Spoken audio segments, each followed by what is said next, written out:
네, 먼저 하나님의 말씀 요한계시록 3장 22절 말씀 읽어보겠습니다.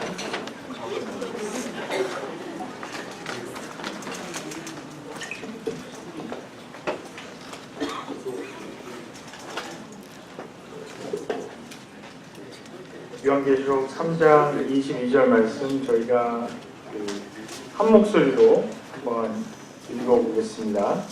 한 절입니다.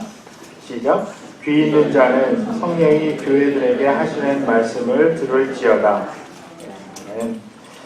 예, 오늘 저녁 말씀은 이제 요한계시록 2장과 3장을 요약해서 말씀을 드리겠습니다. 사실은 저희가 요한계시록 2장과 3장에 7개 보내는 편지들이 이제 쭉 에베소 교회부터 시작해서 나와 있는데요.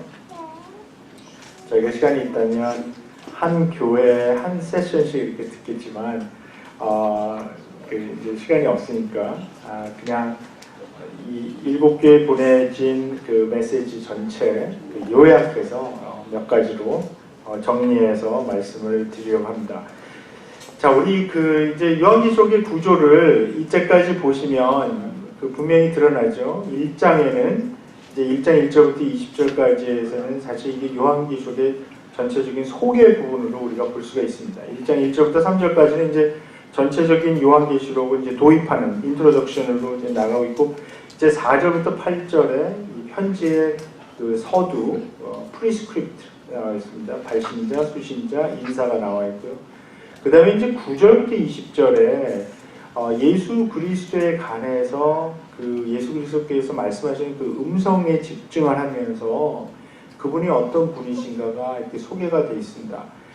우리가 계속 기억해야 될 것은 1장 1절에 이 책이 예수 그리스도의 계시, 계시라는 말이 맨 앞에 나와 있다 그랬죠. 가장 강조하는 건데, 그러니까 계시라는 거죠. 그러면 계시를 주신 분, 그분이 누구신가를 자세하게 소개를 하면서 요한이 이 독자들이 집중하고자 원하는 것, 그것은 바로 그분의 말씀, 그분의 음성이라는 것입니다. 그래서 그분께서 이 7교회를 이렇게 나열하면서 거기다가 편지를 써서 보내라 이렇게 말씀하십니다. 그리고 나서 이제 2장부터 3장에 이 7교회에게 보내주는 편지들이 이제 하나하나 기록이 되어 있습니다. 그리고 나서 이제 4장에 요한이 하늘로 끌려 올라가서 그 하늘의 예배에 참석하는 장면이 시작이 되는데 5장까지 그것이 이제 이어지죠. 그러니까 요한계시록의 구조를 이렇게 이해할 수 있습니다. 7교회에 전해지는 그 편지에 이어서 그 교회들이 진정으로 보아야 할 영적인 현실, 하늘에서 무슨 일이 벌어지고 있는가, 하늘의 현실을 이해해야 땅에 있는 현실도 이해가 되기 때문에 요한을 하늘로 데리고 올라가서 하늘에서 벌어지고 있는 예배에 참여케 합니다. 그래서 제가 처음 시간에 말씀을 드렸지만 이 요한계시록의 주제를 우리가 Things are not as they seem 이렇게 생각할 수가 있는 거죠. 그러니까 보이는 게 다가 아니라 그렇게 보일지라도 그 뒤에 숨겨진 어떤 영적인 현실이 있다는 것입니다. 예를 들면 이런 거죠. 세상적으로 보면 이 서머나 교회의 교인들은 굉장히 궁핍한 교인들입니다. 굉장히 경제적으로 힘들어하는 그런 교인이었습니다. 그러나 하늘의 관점에서 보면 그들은 사실 부유한 사람들이다 이렇게 선언해 주십니다. 마찬가지로 라오디게아 교회 교인들에게는 세상적으로 보면 경제적으로도 풍족하고 부족할 것이 없어 보이지만 영적으로 보면 하늘의 관점에서 보면 그들은 가난하고 헐벗은 사람들이라 선언합니다. 이 하늘의 관점 또는 그리스도의 관점에서 보았을 때 이 교회들이 가지고 있는 진정한 모습들이 하나하나 드러나게 되면서 격려와 책망이 이어지게 됩니다. 이 7교회 중에서 사실 책망을 받지 않은 교회는 단 한 교회밖에는 없습니다. 현재의 상황도 마찬가지죠. 지금 우리 시대의 교회를 보면서 우리가 인간적이고 세상적인 눈으로 보면 좋고 크고 대단한 교회같이 보일지 모르지만 그리스도의 관점으로 보았을 때 문제가 많은 교회일 수가 없습니다. 교회일 수도 있습니다. 또 이 세상적으로 보면 형편없고 약하고 숫자도 적고 그런 교회, 그렇게 보이는 교회가 사실 그리스도께서 보시는 관점으로 보면 아주 훌륭한 교회, 칭찬받는 교회가 될 수 있는 것입니다. 이 세상에서 아무도 알아주지 못해 사람들이 그렇게 생각할지도 모르겠어요. 여기 플로리다 게인스빌 이 구석에 미국에서도 이 구석에 있는 이 교회 누가 상관할까? 사실 세상 사람들은 잘 모르겠죠. 그렇죠? 저도 이 게인스빌 교회의 존재에 대해서 들은 것은 제가 손희영 목사님 그 코스타에서 이제 시카고에서 강의할 때 그때 만나 뵙고 게인스빌 교회에서 오셨다 해서 게인스빌 어디 있는 교회지? 이렇게 생각했던 제가 무식해서 그런 건데요. 그렇게 생각했던 적이 있었고요. 그러나 이 세상적으로 볼 때 그렇잖아요. 이제 유학생들하고 대화하다 보면 참 재미있는 현상이요. 유학 왔잖아요. 물어봅니다. 한국에서 교회 다니셨나요? 다녔습니다. 그리고 이제 그 다음에 어느 교회 다니셨는데요? 이렇게 물어보면 이렇게 잘 알려진 유명한 교회 다녔던 청년들은 금방 얘기를 합니다. 뭐 예를 들면 사랑의 교회 다녔습니다. 이렇게 얘기를 해요. 근데 그 청년이 생각하기에 자기 교회가 좀 작은 교회라고 생각하는 그 청년들은 뭐라 하는지 아십니까? 동네 교회 다녔어요. 그렇게 얘기를 해요. 그래서 저는 한동안 정말 동네 교회라는 교회가 있는 줄 알았어요.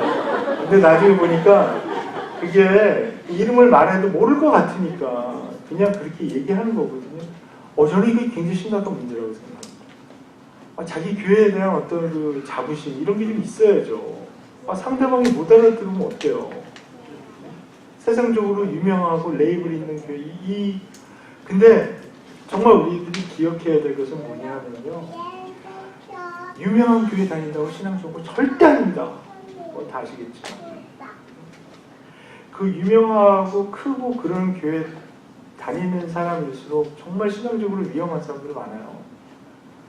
그리고 신앙생활 제대로 안 하면서 자기가 그냥 유명한 교회 다니니까 크고 대형 교회 다니니까 뭐 대단한 사람이 된 것처럼 오해할 수 있다는 거죠.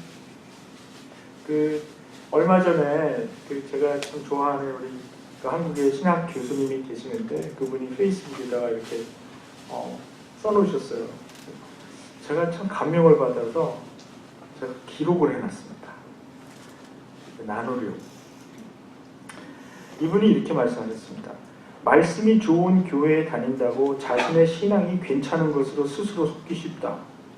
그러나 가장 신실한 설교가 전파되는 교회에 가장 강팍한 죄인들이 있다는 선진들의 일침을 잊지 말아야 할 것이다. 마음에 너무 찔렸어요. 마음에 너무 찔렸어요. 목사가 설교를 잘한다고 해서 아니면 설교를 잘한다고 알려졌기 때문에 교인들이 좋은 성도 되는 거 절대 아니라고 생각합니다. 듣기 좋은 설교가 있겠죠. 아니면 사람들이 대충 평가가 그렇지 않습니까? 우리 한국 사람들이 갖고 있는 참 그 약점 중에 하나가 뭐냐면 남의 의견에 잘 휩쓸린다는 거죠. 그래서 많은 사람들이 저 사람은 설교 잘하는 사람이야 이렇게 얘기를 하고 그러면 분위기가 이렇게 되잖아. 그럼 자기 속으로는 난 별로 은혜 안 되는데 그러면서도 남들이 다 설교 잘한다 그러니까 그래 우리 목사님 설교 잘해 이렇게 될 수도 있고요. 자기는 그 목사님 설교 들으면서 은혜 많이 받았는데 어떤 사람들이 목사님 설교 막 비판해. 거기서도 얘기 못하죠. 그리고 분위기가 그냥 이렇게 흘러가는 거죠. 맞아, 우리 교회는 말씀이 약한가 봐. 이렇게 흘러간다든지 이런 여러 가지 사정. 근데 여기서 이분이 말씀하시는 게 뭐냐 하면 가장 신실한 설교, 그 가장 신실한 설교라는 게 무슨 뜻일까요? 성경적이고 신학적이고 복음에 충실한 그런 그 설교가 전파되는 거, 선포되는 곳에 물론 그런 설교를 듣고 회개하고 변화돼서 신앙이 성숙해지고 하는 분들도 있겠지만 이게 위험한 겁니다. 왜 그러냐면 어떤 경우가 위험하냐면요. 그런 좋은 설교를 듣고도 변화하지 않는 분들은요. 정말 더 감탁한 교인이 될 수 있는 거예요. 그런 성경적이고 정말 좋은 설교를 계속 듣는데도 불구하고 변화하지 않고 제가 참 좋아하는 마틴 로이드 존스 목사님이 그런 얘기를 한 적이 있죠. 유명한 얘기인데요. 이분이 40여 년 동안 이제 목회를 하시고 나서 은퇴하시고 나서 이 가짜 그리스도인에 대해서 얘기한 적이 있습니다. 들어보셨을 거예요. 근데 이분이 이제 은퇴하시고 나서 이 강연을 이렇게 쭉 한 것을 프리칭 앤 프리처라는 책으로 이렇게 내셨는데 거기에 나오는 얘기인데요. 무슨 얘기를 하시냐면 가짜 그리스도인에는 세 가지 유형이 있다는 거예요. 근데 이분이 이게 무슨 성경적이거나 그런 게 아니고 자기 그냥 목회 경험에 근거해서 한번 자기가 경험한 것을 한번 얘기를 해보겠다는 거죠. 이 첫 번째 가짜 그리스도인의 유형은 이 말씀에 관심이 없다는 거예요. 이분이 얘기하는 게 성경 말씀, 교회는 다니는데 성경 말씀에 전혀 관심이 없어요. 성경 공부에도 관심이 없고 그냥 설교 시간 때 되면은 취침 시간이죠. 잘 주무시고 그리고 뭐 어디 성경 공부 제자료 뭐 나오라 그러고 나는 그거 아니야. 그냥 이러면서 교회 출석하는 게 굉장히 어떤 목사나 교회한테 호의를 자기가 베푸는 식으로 이렇게 하시는 거죠. 그러면서 말씀에는 관심이 없어요. 두 번째 가짜 그리스도인의 유형은 말씀을 듣기는 듣는데요. 절대로 자기에게는 적용 안 하는 거죠. 다른 사람에게만 적용하는 거예요. 그래서 이 말씀을 들으면서 맞아 이거 김 집사가 들어야 되는데 이 장로가 이거 들어야 돼 이렇게 나가는 거죠. 그렇죠? 절대로 자기에게는 적용 안 합니다.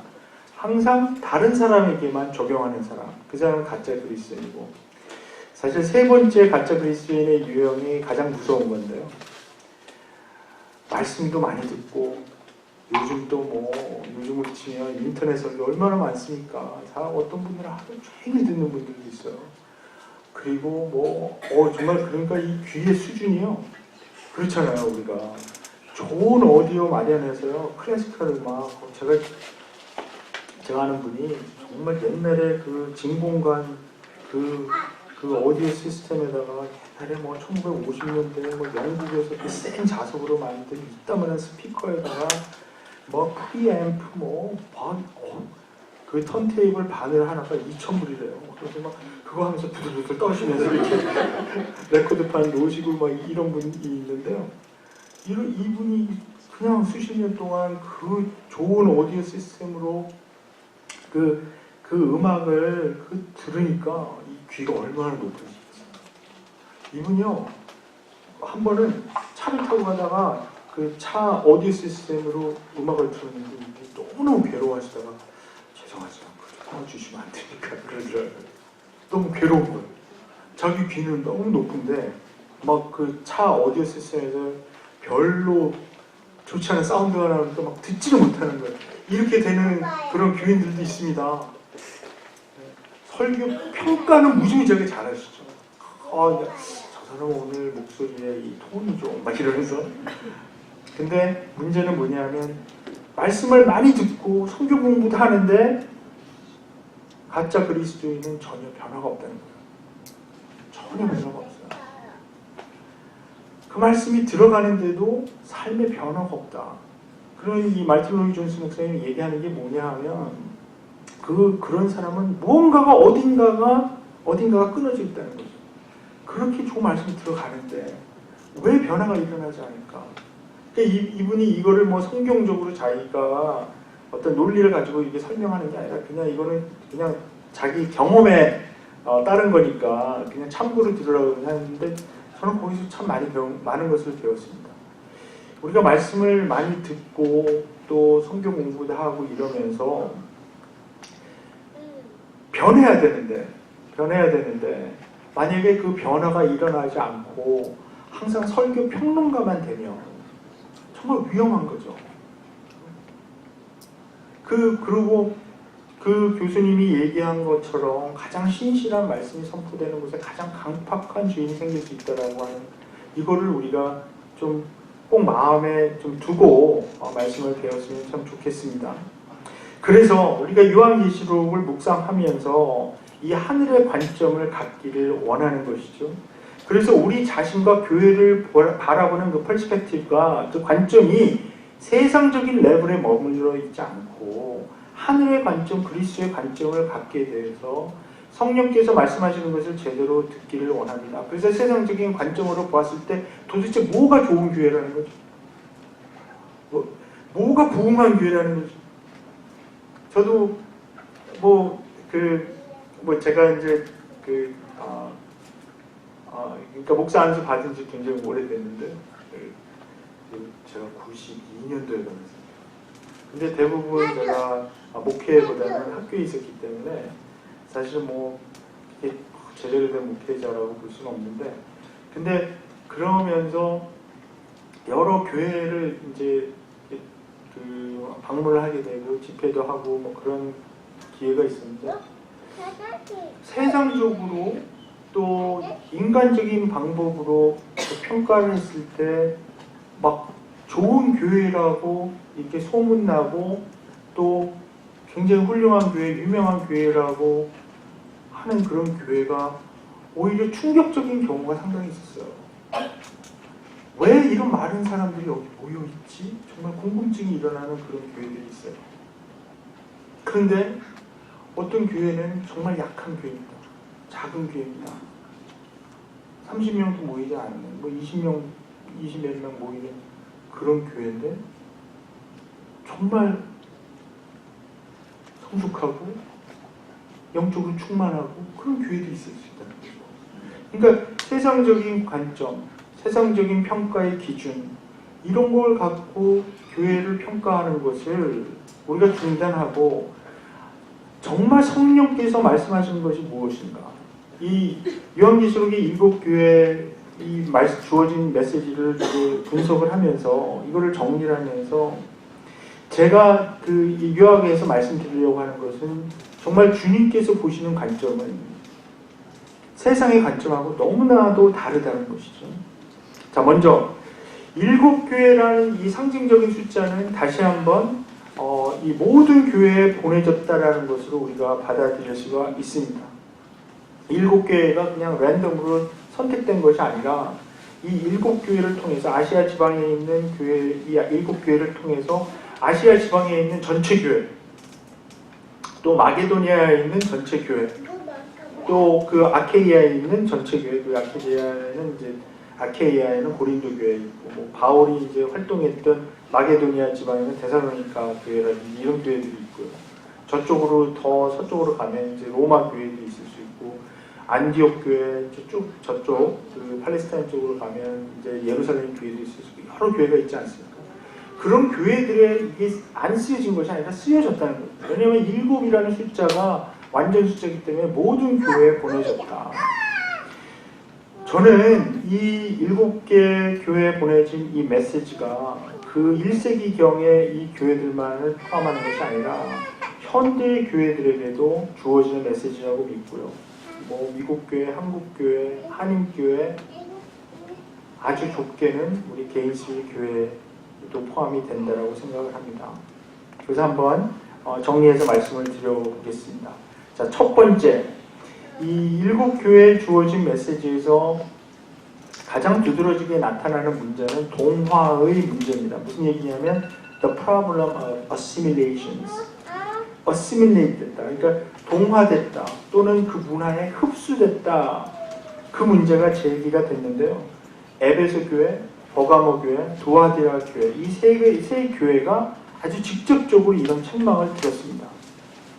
이 말씀이, 그러니까 그들에게 주어진 이 말씀이 뭐를 지적하고 있냐면 그들이 살고 있었던 그 문화의 그 모양, 그리고 또 그들을 둘러싸고 있었던 어떤 종교 형태, 여기에 동화되고 흡수되어서 이들이 정말 예수 그리스도를 제대로 믿고 있는 건지 심각한 의문이 제기가 됐다는 거죠. 이제 많이 얘기됐던 중에 그런 예가 있죠. 제가 옛날에 이 제임스 답슨이라는 분이 쓴 책에서 읽었었는데 최근에 보니까 어떤 분이 이거에 굉장히 반론을 제기했더라고요. 무슨 얘기냐면 실제 해보니까 아니더라. 그러니까 그 얘기가 있잖아요. 이 개구리를 이 뜨거운 물이 끓고 있는 냄비에 넣으려고 하면 개구리가 튀어나가서 죽지 않는데 이 개구리를 이 찬물에 계속 헤엄치게 만들어 놓고 그 냄비를 물을 서서히 데우면 이 개구리가 이 물이 뜨거워지는 것을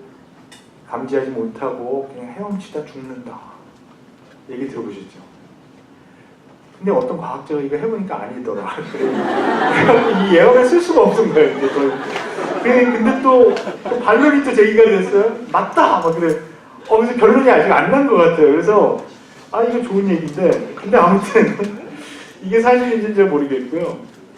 근데 하여튼 여기서 이 스토리에서 보여주는 거는 굉장히 분명한 거죠.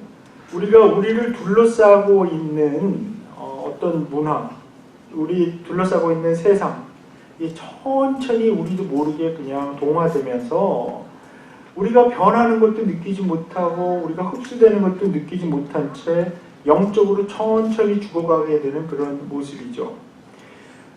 주님께서는 이 교회를 세상으로 보내셨습니다. 그 얘기는 이 교회를 아무도 살지 않는 산골에, 깊은 산골에 무슨 그 유명한 절 같은 있는 그런 곳에 이렇게 거기 세워놓고 거기서 돛 닦으라 하지 아니하시고 세상으로 보내셨습니다. 예수님께서는 아버지께서 나를 보내신 것처럼 나도 너희를 보내노라 요한복음 20장에 이렇게 선포하시고요. 그리고 정말 그 제자들을 세상 속으로 보내셨습니다. 세상 속으로 보냈지만 세상에 속한 것은 아닙니다. 세상 안에 있지만 그러니까 세상 안에 있지만 세상의 교회는 아닙니다. 그러니까 the church 말 잘해야 돼요. Church is in the world, but not of the world. 그렇죠? 그러니까 교회가 세상 안에 있지만 세상의 교회는 아니라는 거죠. 그게 이제 분명한 건데요. 그러니까 거기서 이제 선교적인 역할을 하라고 보낸 건데 세상의 빛과 소금의 역할을 하려면 세상과 다른 점이 있어야 되는데 만약 교회가 세상과 동화되고 흡수돼서 같은 역할을 같은 레벨에 있게 되면 그 역할을 할 수 없게 되는 거죠. 이 아랍 세계에서 사실 지금은 이제 100% 다 진짜 이슬람화가 됐지만은 사실 한 5세기 경까지만 해도 이 아랍 세계가 지금 우리가 알고 있는 이란, 이라크, 시리아, 바레인 그쪽 그 동네가 사실 한 5세기 경까지만 해도 완전히 기독교 지역이었습니다. 100% 거의 100% 이제 기독교화 된 거죠. 그러니까 지금 우리가 알고 있는 이라크 그 지방에 5세기 경에 20명이 넘는 비숍이 있었어요. 비숍이 있었다는 얘기는 뭐냐면 비숍 한 명에 거의 10,000명에서 15,000명 정도를 관리했다는 기록이 있으니까요. 정말 수십만 명의 크리스찬이 있었고 지금 이란 같은 경우도 그렇고 시리아도 그렇고 그 동네에 있는 그 근처에 있는 그 나라들이 완전히 복음화가 되어서 거기에 이제 사실 아직도 이 교회 유적들이 오래된 교회 유적들이 이제 많이 남아 있거든요. 그런데 우리가 갖고 있는 아주 그 큰 질문이 뭐냐면 근데 왜 여기가 다 이렇게 이슬람화 됐지? 다 이슬람 국가들이 돼버렸지? 그런 퀘션을 가지고 그 필립 젠킨스라는 그 교수가 그 역사적으로 그것을 이제 추적을 하기 시작했습니다. 그래서 책을 썼는데, 그러니까 The Lost History of Christianity라는 책을 썼는데요. 사실 굉장히 가슴 아픈 책이에요, 어떻게 보면. 왜냐하면 어느 순간에 어디서 이게 티핑 포인트가 돼서 이렇게 완전히 기독교와 교회가 완전히 다 있었던 그런 지역이 기독교가 다 없어지고 그 다 이슬람으로 대체가 됐는가. 이분이 이것을 연구를 하면서 긴 스토리지만 제가 짧게 요약해서 말씀을 드리면요. 이분이 찾아낸 그 티핑 포인트는 교회들이 또 그리스도인들이 세상의 성공을, 세상에서의 성공을 단순히 하나님의 축복으로 생각하기 시작하면서부터다. 무슨 얘기냐면 이 세상에서 잘 나가고 세상에서 성공하고 이런 것을 단순히 하나님이 나한테 복 주셔서 잘 된 거다. 별로 잘못된 생각까지 안 들리죠. 근데 이 젠킨스 교수가 왜 그런 얘기를 하냐 하면 그리스도인들이 그 당시에 그 지역에 있는 그리스도인들이 이 세상하고 너무 동화가 되면서 그러니까 교회나 세상이나 별로 이제 달라지는 게 없는 거죠. 거의 다 복음화가 되고 다 교회 나오고 그러니까 이제 교회 재산도 많아지고 이 사제들의 어떤 지위도 이제 높아지고 거의 이제 지도자들이 된 거죠. 정치 권력을 가진 사람들도 건드리지 못하는 이런 사람들이 되고 그래서 세상에서의 성공이 그냥 하나님의 축복이다 라고 이렇게 살아가고 있는 그 시점에 7세기, 8세기를 지나가면서 저쪽 사우디아라비아 그쪽에서 시작된 이 이슬람 그 세력이 이제 올라오기 시작하는데요. 이 사람들이 뭐 한 손에는 코란, 한 손에는 칼 이러면서 아주 무시무시하게 올라오지 않습니까? 그런데 이 이슬람 세력하고 기독교 이 교회가 딱 맞닥뜨렸을 때 이 교회 지도자들이 생각했던 거는 뭐냐 하면 교회를 보존해야 되겠다는 생각을 갖는 거죠. 얘는 이게 지켜야 된다라는 생각을 갖는 거죠. 그랬을 때 그 이슬람 군대를 몰고 온 지도자들이 이 비숍들하고 협상을 하게 되는데 처음 만나서 그냥 뭐 어떤 그 미팅도 안 하고 확 밀고 들어온 건 아니고요. 이 만나서 협상을 하게 되는데 어떻게 협상을 하게 되냐면 조건을 제시합니다. 어떻게 제안을 하냐면 이 교회 지도자들에게 당신들이 우리가 내거는 조건 딱 하나만 지키기만 하면 당신들의 이 교회 재산 예배 다 드리게 해주겠다. 그리고 당신들의 지위 다 보장하겠다. 그리고 교회 건드리지 않겠다. 우리 교회는 그냥 놔두고 다른 지역 점령하고 우리가 점령하더라도 당신들이 그냥 다 종교생활을 하게 해주겠다. 근데 딱 하나 그 조건이 뭐냐면 예수 그리스도의 유일성, 그러니까 예수 그리스도의 신성만 주장하지 말라.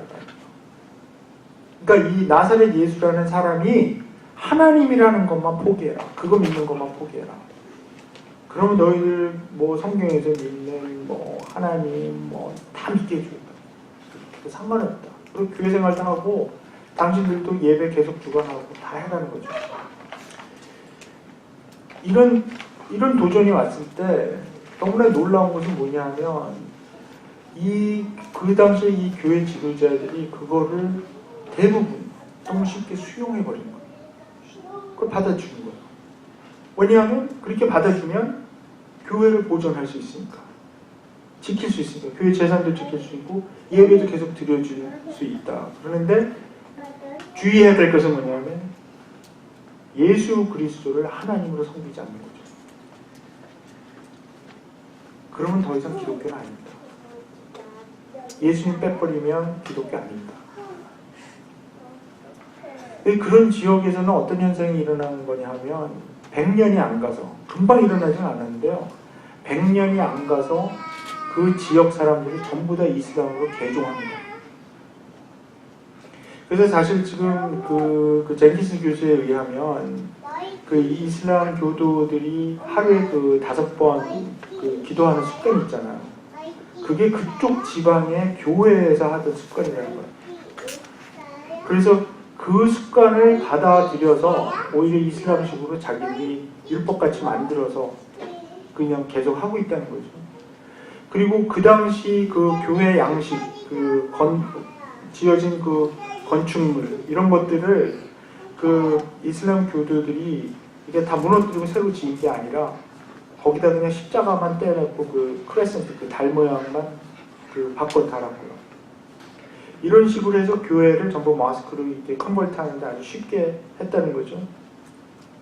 근데 어떤 지역에서는, 아주 소수의 지역에서는 그 비숍들이, 그 교회 지도자들이 거부합니다. 우린 도저히 그거 받아들일 수 없다. 그렇게 그걸 받아들이면 우리가 더 이상 기독교인이라고 할 수가 없다. 그러냐? 협상이 결렬되죠. 그러면 이 이슬람 군대가 들어와서 무참하게 교회다 파괴하고 지도자들은 다 순교당하고 그 교인들은 지하로 들어갑니다. 그런데 그런 곳에서는 아직도 천몇백 년이 지난 지금도 교회가 존재합니다. 교회가 없어지지 않았습니다. 예를 들면 우리 그 유명했던 그 이라크의 사담 후세인이라는 대통령이 있었죠. 옛날에 막 전쟁하고 그 사람이 태어난 지방이 티크릿이라는 지방인데요, 이라크에.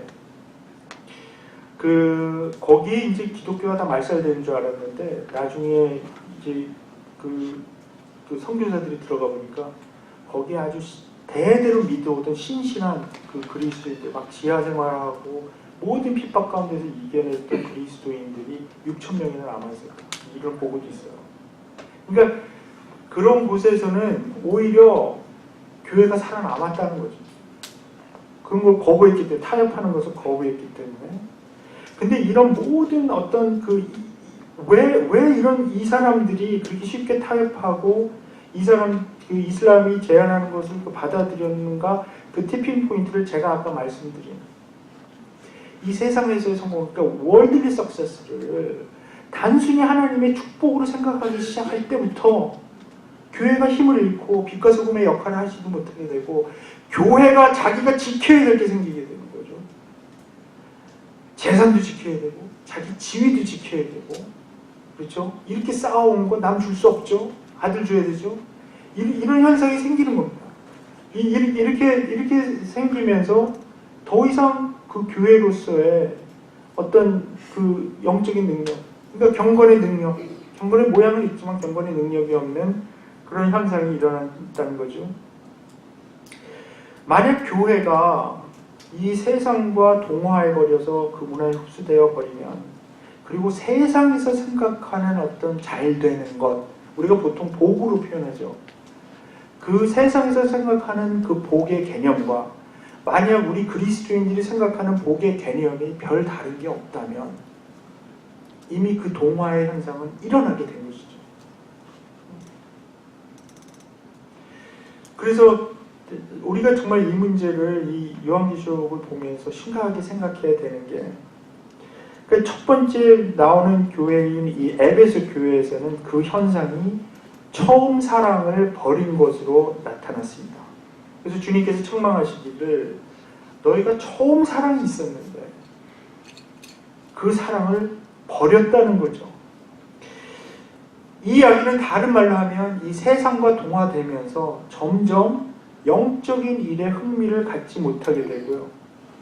하나님을 믿고 우리가 말씀을 공부하고 기도하고 이러한 어떤 영적인 일에 마음이 식어지는 거죠. 그래서 더 이상 그걸 막 의무감으로 해야 되는 것이고요. 성경 읽는 것도 너무너무 힘들어지는 것이고, 기도 5분 하는 것도 힘들어지는 것이고요. 식사기도 외에는 기도하기도 막 힘들어지는 거죠. 그런데 세상 일에는 막 열정이 막 불일듯이 막 흥분하고 그러지만 하나님의 일에는 그닥지 관심이 없는 마음이 식어져 버린 그런 상태입니다. 좀 전에 말씀드린 대로 하나님의 말씀에 대한 관심이 점점 없어지죠.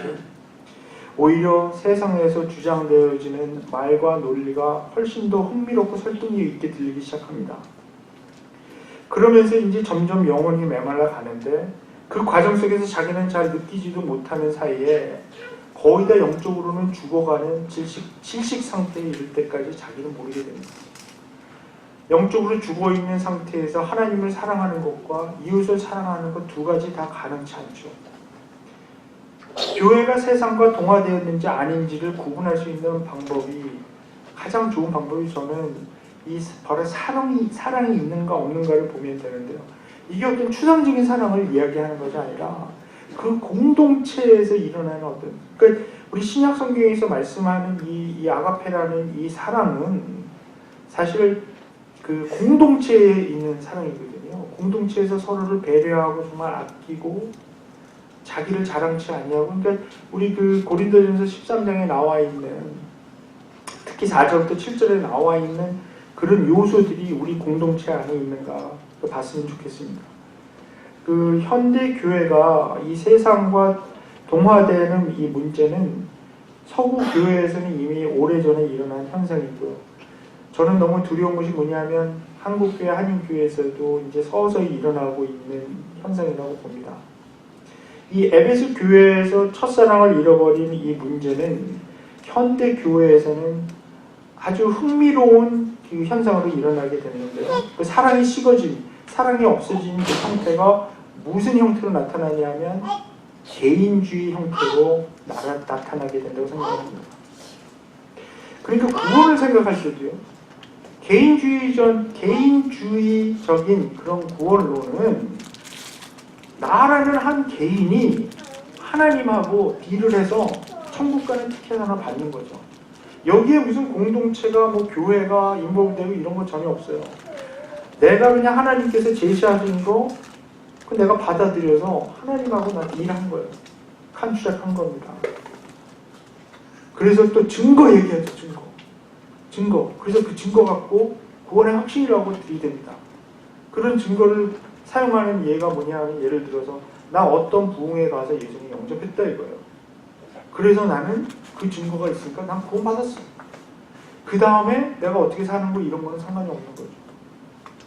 그러니까 이런 현상이 사실 이런 정말 개인주의화된 이 미국 교회에서 미국 사회에서 많이 일어나는 거죠. 그러니까 그 빌리 그레이엄 목사님이 뭐 지금 인류 역사상 가장 많은 사람에게 복음을 전하고 또 예수님을 영접시켰다 뭐 이런 얘기도 있지만 이분이 이제 사역을 이렇게 다 마치고 가면서 그 빌리 그레이엄 이벤젤리스틱 어소시에이션에서 이렇게 설비를 하고 그 연구하고 조사한 게 있어요. 거기 보면 그 통계가 너무나 충격적입니다. 그러니까 빌리 그레이엄 그 크루세이드에서 예수님을 영접하고 나서 거기서 굉장히 강조를 하거든요. 여기 이 예수 영접한 것이 끝이 아니다. 근처의 교회를 찾아서 교회랑 연결시키죠. 계속 노력을 하죠. 근데 그게 연결이 잘 안 된다는 거예요. 그래서 예수님을 영접하고 나서 교회를 1년 이상 계속 거기 소속돼서 그 공동체에 참여해서 다니는 사람이 10%도 안 된다. 그리고 90% 이상은 어떤 현상이냐면 자기는 그 크루세이드에서 예수님 영접했다. 그러니까 난 구원 받았다. 이렇게 나요. 이 구원 받은 것을 너무 과도하게 이렇게 과거형으로 데피니트하게 얘기하기 사실 이게 사실 굉장히 구원파적인 그런 구원론인데요. 그러니까 자기는 그 영접했다. 그러니까 나는 구원 받았다. 근데 교회 공동체는 더 이상 속해 있지 않아요. 근데 물어보면 자기는 죽으면 천국 간다라고 얘기합니다. 이런 현상이 굉장히 심각하게 일어나는 거죠. 그러니까 극도로 개인주의화된 이런 구원론인데요. 이런 여기서는 그 공동체에 대한 어떤 그 사랑, 공동체에 속해서 그러니까 우리 교회 공동체를 하나님과 나의 어떤 개인적인 딜링을 통해서 구원을 해결한 사람들이 옵션으로 모이는 곳이냐 이곳이 교회 공동체가 아니면 이 공동체에서 구원받으려고 소명을 받은 하나님으로부터 부르심을 받은 사람들이 모여서 같이 구원을 이루어가는 공동체로 볼 것이냐 이 두 관점이 너무나 큰 차이를 나타냅니다. 그런데 이렇게 극도로 개인주의화된 환경에서는 사람들이 교회를 옵션으로 자꾸 생각하는 거죠. 나는 그 예수님 영접함으로써 구원을 해결을 했고 교회는 옵션입니다. 근데 옵션을 가지려면 좀 더 좋은 데서 옵션을 자동차 살 때도 옵션을 많이 넣고 좀 그 여러 사양이 있는 이제 풀 옵션으로 좀 가면 좋겠다 이런 생각을 할지 모르겠어요. 그래서 어떤 그 교회에 갔는데 별로 마음에 안 들면 바꿔버리면 되죠. 이런 현상이 지금 우리 너무나 많이 일어나고 있는 거죠. 그래서 이런 개인주의화된 구원론을 가지고 있는 그 사람들이 갖고 있는 어떤 소위 말하는 이 구원의 확신, 제가 느끼셨는지 모르지만 제가 이 구원의 확신이라는 것에 대해서 상당히 좀 좀 비판적인 생각을 갖고 있습니다. 왜 그러냐면 구원의 확신 우리가 필요한데요. 구원의 확신이 이 하나님과의 어떤 깊은 그 언약적인 이런 관계에서 나오는 이런 구원의 확신이 아니라 자꾸 증거를 드리는. 그러니까 이 교리적으로 내가 하나님 제시한 거 다 받아들였는데 그 지적인 동의죠. intellectual assent. 여기에 위험 요소가 뭐냐면 아까도 잠깐 언급한 그 구원파적인 구원론을 믿고 있는 분들이 의외로 너무나 많다는 거예요. 그래서 그 구원파는 굉장히 이단이라고 막 공격을 하고 특히 그때 그 세월호 사건 났을 때도 제 구원파래요 이러면서 막 이랬지만 실제로 교회에서는 상당히 구원파적인 구원론을 가리키는 교회가 굉장히 많다는 거죠. 그래서 혹시 구원파라 얘기해 보신 적 있어요? 당해 보신 적 있어요? 그 질문 당해 보신 적 있어요? 물어봅니다. 형제님 구원 받으셨습니까? 그럼 이제 잘 모르겠는데 그럼 이제 걸려드는 거고요. 그리고 구원 받은 것 같은데요? 그랬는데 그러면 몇 년도 몇 월 며칠 몇 시 몇 분 몇 초에 받았습니까? 이렇게 물어봐요. 그럼 저같이 3대째 장로교회에서 엄마 뱃속부터 교회 다닌 사람은 도대체 몇 월 며칠 몇 시 몇 분 몇 초를 좀 모르잖아요. 네? 근데 그런 식으로 이제 접근을 해서 당신 구원받은 거 아니야. 이러면서 이제 그렇게 되는 건데요. 그러니까 이 구원파적인 구원론이 가지고 있는 그 위험 요소가 뭐냐 하면 이런 구원의 확신을 그런 식으로 자꾸 주려고 한다는 거죠. 그래서 이 구원론을 아주 환원적, 좀 어려운 말인데 영어로 하면 리덕셔니즘 아주 축소시킬 대로 축소시켜서 마지막 보가 하나만 남은 그 리덕션 시키는 거죠. 너무 간단히 표현해 버리는 거죠. 예수 천당 불신 지옥 이렇게 해갖고 그런 식으로 해서 그 사람들에게 구원을 자꾸 가르치다 보니까 거기에 교회 공동체가 들어설 자리가 없어요. 그 구원론에는 그냥 그 교회 공동체는 그냥 압슌이 되는 거죠.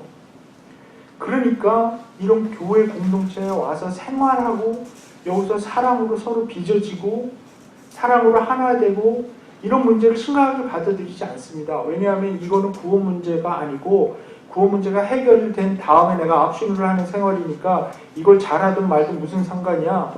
내가 교회에서 좀 싸우면 어때? 큰 소리 좀 내면 어때? 이렇게 생각하지만 사실 사도 바울의 편지를 보면 이게 굉장히 심각한 문제예요. 교회에서 어떻게 교회 공동체에서 어떻게 생활한 거에 따라서 하나님의 심판이 기다리고 있습니다. 이건 제 얘기가 아니에요. 고린도전서 3장 10절부터 15절에 나오는 얘기입니다.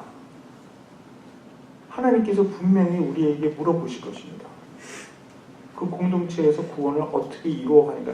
그러니까 교회 공동체에서 공동체적인 구원이 갖는 특징은 뭐냐면 절대로 개인주의적인 개인화된 구원이 아니기 때문에 나의 구원뿐만 아니라 다른 사람의 구원도 영향을 끼치게 된다는 거죠.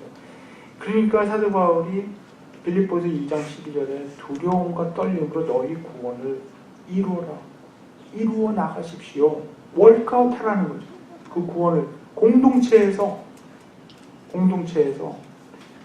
그러니까 이거는 굉장히 심각한 문제죠. 이 에베소 교회가 이 사랑이 식었다라고 하는 이 이야기는 현대 교회에서는 이렇게 개인주의적으로 나오는 것이고요. 그래서 이러한 구원을 나와 하나님 간의 어떤 개인적인 딜링에 속한 문제라고 생각하는 사람들이요. 자기는 구원받았다라고 하는데 너무너무 비인간적인 사람들이 많은 거예요. 기독교인 중에. 정말 그 마음이 시베리아 찬 겨울 벌판 같은 사람들이 많아요. 구원받았다라고 주장을 하는데 왜 그리스도인이라고 하는데 너무나 비인간적인 사람들이 많아진 거죠. 교리적으로는 너무 철저하게 맞는 것 같은데 왜 사람에 대한 배려, 이웃사랑 이런 거에는 관심도 없고요. 인간성이 없어져 버린 것 같은 정말 그런 얘기죠. 찔려도 피 한 방울 날 것 같지 않은 정말 차가운 인간들이 많은 거죠. 교회에. 그래서 그런 거를 느끼는 청년들은 젊은이들은 사실 우리 그 뭐 가난한 성도들, 안나가 성도, 그 가난한 성도들 많아지고 이런 문제들, 젊은 층이 떠났다, 뭐 이게 지금 많잖아요. 지금 한국의 대학생들 중에 그리스도인이 1%가 안 된대요. 지금 굉장히 심각한 문제가 지금 벌어지고 있는데요. 물론 교회 그 나쁜 이미지 메이킹 또 좌파들이 그렇게 했다 막 이렇게 주장하는 사람들도 있더라고요. 제가 보기엔 말이 안 되는데 하여튼 이 교회의 나쁜 이미지 자꾸 뉴스 나오고 그래서 이미지가 점점 안 좋아지고 그러니까 안 나가는 거 아니냐 그렇게 생각할 수도 있지만 제가 볼 때는 교회에 다니는 교인들이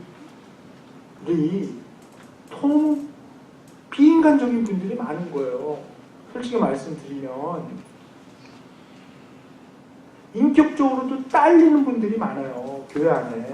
이렇게 되면 예민한 젊은 사람들, 감성이 예민한 사람들도 교회 갖다 실망을 하게 되는 거죠. 그리고 아까 얘기한 그 젠킨스 교수가 쓴 책에 보면 이 어떤 현상을 또 얘기하냐 하면 교회가 갖고 있는 도덕성이 교회 밖의 세상의 도덕성보다 낮아질 때 복음이 더 이상 전파될 수가 없다. 이건 어떻게 생각하면 너무 당연한 거 아니에요? 교회 안에서 교회가 저지르고 있는 일들, 교회가 행하는 일들의 그 모랄리티가, 그 도덕성이 세상에서는 너무나 당연하게 생각되는 도덕적인 기준보다 교회 안에서 일어나고 있는 일들의 도덕의 도덕성이 더 낮아지면 당연히 그거는 세상에 우리가 빛과 소금의 역할을 못할 뿐만이 아니라 세상의 골칫거리가 되는 거죠. 이 교회가. 그런데 이렇게 되는 현상에서 이 개인주의와 함께 같이 일어나는 현대 교회의 문제가 뭐냐면 그 현상이 뭐냐면 소비자주의입니다. 그래서 어떤 분은 이 소비자주의, 컨슈머리즘 이것을 개인주의에다가 스테로이드를 주사한 상태다 이렇게 얘기하거든요. 이 소비자주의하고 개인주의는 아주 밀접하게 관계가 있어요. 그러니까 우리 이 자본주의 세계에서 이게 제일 잘하고 있는 우리 미국에서 살고 있는 우리들 이거 잘 알죠. 소비자주의. 소비자주의가 뭡니까? 모든 논리가 비즈니스를 다 그냥 설명이 되는 거죠. 다 풀려버리는 그런 세상이죠. 글로벌라이제이션이라 그러면서 사실 이름은 멋있게 글로벌라이제이션이라고 붙였지만 이게 사실 글로벌 소비자주의, 글로벌 컨슈머리즘이잖아요. 돈 갖고 다 경제 논리로 다 해결이 되지 않습니까? 경제적으로 좋으면 다 좋은 거라고 생각하는 것이고요. 그러니까 소비자주의가 뭐냐면 간단하게 얘기하면 자기가 원하는 것을 값을 지불하고 획득하는 것이죠. 이 구조에서는 돈이 많은 사람이 단순히 갑이 되는 그런 세상이 온 거죠. 교회가 만약에 소비자주의에 점령되면 어떤 현상이 일어나겠습니까? 교회는 영적 상품을 사고 파는 영적 시장터가 되고 마는 거죠. 너무나 많은 사람들이 교회에 와서 자기가 원하는 것을 요구하죠. 디맨드, 이거 해달라는 거죠. 충족되지 않으면 다른 교회로 가버리는 거죠. 하나님으로부터 부름을 받아서 소명의식을 갖고 공동체 의식을 갖고 나오는 사람은 이제 너무너무 찾기 힘들게 된 거죠. 그래서 교회 쇼핑한다는 얘기도 너무 그냥 쉽게 합니다. 그래서 그 쇼핑하는 기준이 여러 개가 있죠. 어느 교회 가니까 찬양이 마음에 안 들어. 너무 옛날 찬양만 부르고. 어떤 교회 가니까 이건 찬양팀은 아예 있지도 않고 성가대만 있어. 내 음악 취향이 안 맞아. 어떤 교회 가니까 설교가 너무 길고 어떤 교회 가니까 또 설교가 너무 짧고 어떤 교회 가니까 목사가 너무 심각하다니 어떤 교회 가니까 또 목사가 농담을 너무 많이 막 이런 기준을 세우고 막 철저히 쇼핑을 하는 거죠. 그래서 교회를 이끄는 사람들에게도 큰 고민이 생겨버린 것입니다. 뭐냐면 이 교인들이 들어야 하는 메시지가 있고 듣고 싶은 메시지가 있는데 목회자의 입장에서는 교인들이 불편해하겠지만 들어야 하는 메시지를 전하는 용기가 굉장히 필요하게 된 거죠. 그렇게 말씀 전하려면 마음 단단히 먹고 욕먹을 각오를 하고 전해야 되는 것이고요. 그렇게 되면 점점 어떻게 됩니까? 교인들이 듣고 좋아할 메시지를 자꾸 찾아서 전하게 되는 그런 현상.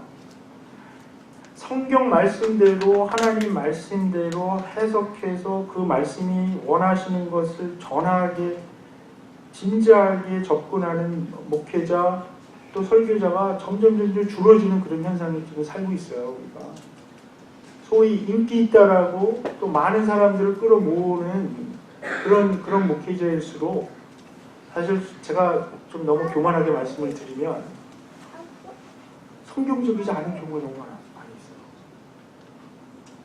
성경에서는 분명히 이런 얘기를 하고 있는데 그 성경을 엑세지시스 한다 그러잖아요. 해석한다 그러잖아요.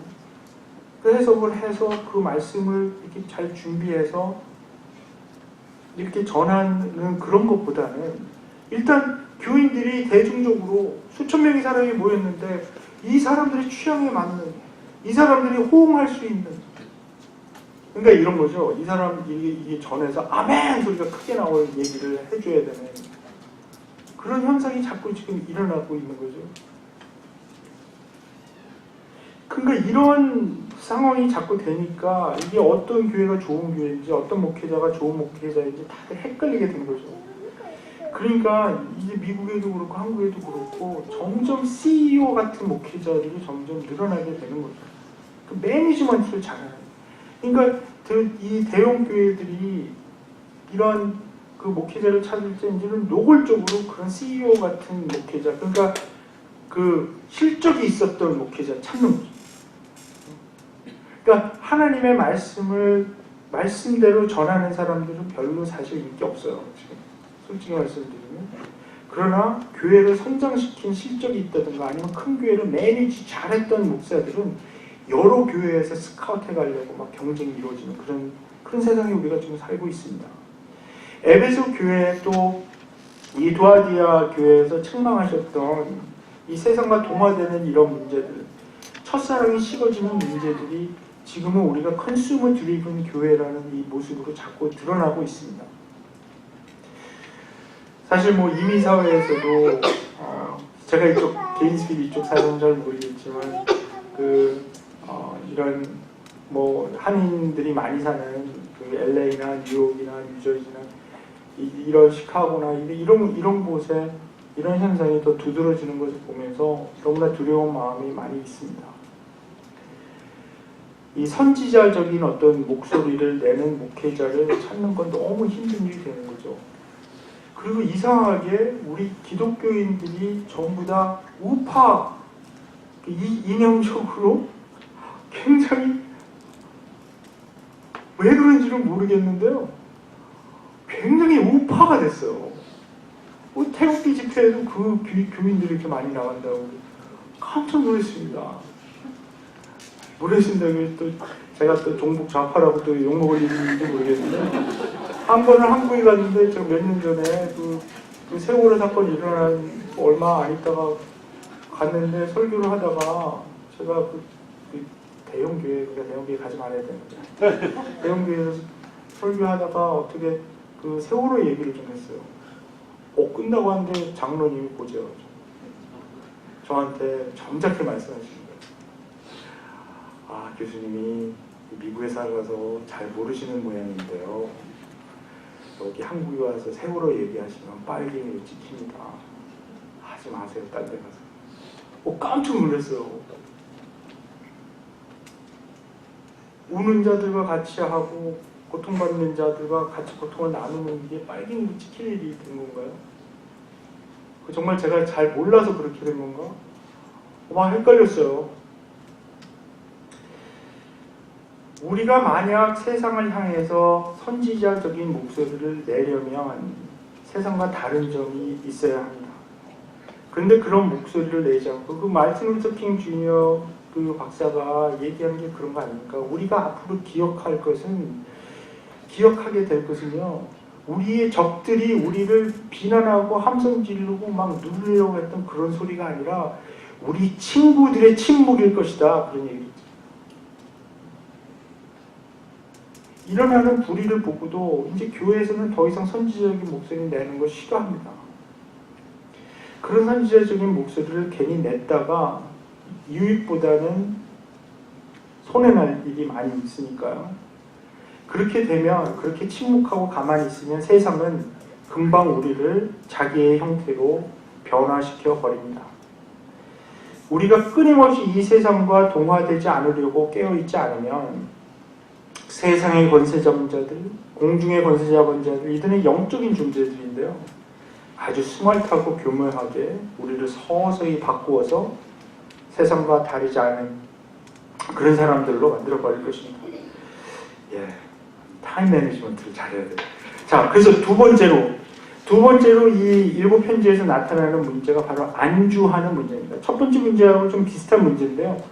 그러니까 complacency, 그러니까 현 상태에 만족하는 문제죠. 이 7교회 중에서 이 현 상태에 만족하면서 이 영적으로 나태해지는 문제를 이제 지적을 한 건데요. 이 나태해지는 문제는 사실 거의 이 7교회 거의 다 나타나는 문제라고 이 책망을 들었습니다. 아마도 라오디게아 교회가 가장 큰 이 문제를 갖고 있었고요. 지금 서구 교회에서도 가장 심각한 문제라고 생각을 합니다. 이 교회의 위기는 나태해진 그리스도인들이 너무나 많이 있기 때문에 생기는 것이죠. 그러니까 교회에 예수님의 팬은 많은데요. 팬클럽을 있는데요. 예수님을 정말 모든 거 다 걸고 따르는 제자는 찾기 힘들게 되었습니다. 사실 우리가 예수님 믿는 거를 우리 BTS 따라다니는 아미 정도만 해도 꽤 괜찮을 텐데 그렇지 않은 것 같아요.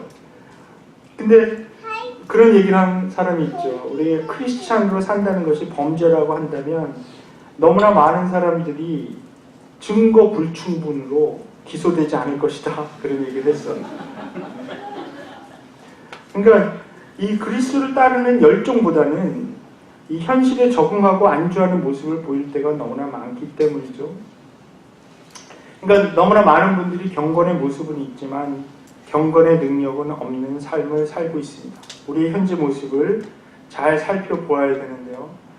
영적으로 우리가 갈급함이 없다면, 그래서 이 정도면 됐다라고 생각하는 순간 우리는 영적인 이 사실 성장에는 그냥 정체라기보다는 정체는 없습니다. 제가 볼 땐 계속 앞으로 진보하든지 앞으로 나가든지 아니면 뒤로 후퇴하는 것밖에 없고요. 가만히 나는 성장하지도 않았죠. 난 후퇴하지도 않았다. 이런 상태는 없는 것 같고요. 자, 세 번째. 이 7교회 공통적으로 나타나는 문제는 사실 고난의 문제였었습니다. 이 고난을 받는 것 아주 심각한 건데요. 이 여러 이유로 고난받는 그 교인들을 향한 격려의 말씀을 우리가 이제 이 7편지에서 볼 수가 있는데, 주님께서는 그들을 그 고난에서 당장 건져내시겠다고 말씀하지 않았어요. 오히려 그 안에서 견디고 이기라고 말씀을 합니다. 왜냐하면 사실 그 고난들은 하나님께서 그들에게 허락한 고난들이기 때문이라는 것입니다. 그러니까 요한이 지금 이 7교회에 보내는 편지를 대신 받아서 이렇게 전달하는 과정에서 이 드러나는 현실이 뭐냐 하면 이들이 받고 있는 고난에 대해서 주님께서 잘 아신다는 거죠. 그들의 당면한 문제들, 여러 가지 어려운 문제들을 아신다는 거죠. 그래서 약속이 걱정 마라, 내가 곧 건져주겠다 이렇게 말씀하지 않고요. 오히려 참고 견뎌서 이겨라 이렇게 말씀하시면 어떤 면으로 보면 좀 실망되는 메시지일 수도 있습니다. 사실 우리 중국에 그동안에 그 아주 큰 영적 부흥이 있었잖아요. 저도 이제 매년 중국에 가는데요.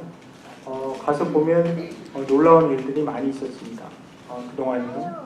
또 어떤 성교학자는 중국에서 하루에 3만 명 정도가 예수님을 믿는다면 이렇게 또 계산해내는 분들이 있고 그랬는데요. 근데 이제 연초에 2월, 3월 되면서 중국에서 이제 그 종교법이나 이런 여러 가지를 바꿨습니다. 아마 시진핑 어떤 그 정책 때문에 바꾼 것 같아요.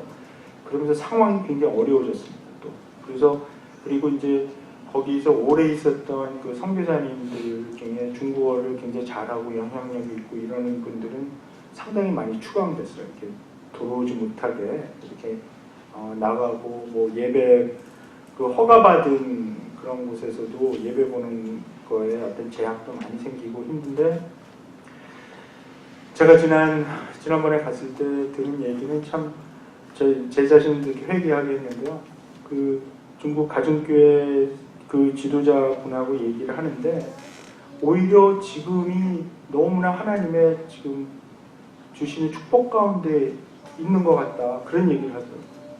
이 바깥에서 보기에는 너무나 지금 중국 정부가 이 탄압하는 것 같이 보이고 어떤 경우에서는 뭐 교회 건축하고 이러는 것도 막 못하게 무너뜨리고 막 이런 경우도 있고요. 막 교회 폭파시키고 막 그런 경우도 있었잖아요. 근데 이제 이런 상황에 대해서 어떻게 그걸 받아들이냐면 하나님께서 우리에게 좀 더 성숙하라고 좀 더 주님만 바라보라고 이런 어려움을 주시는 것 같아서 너무너무 감사하다 이런 얘기를 했어요. 스펄전 목사님이 그런 이야기를 하신 적이 있어요. 그러니까 우리의 경향이 뭐냐면 우리는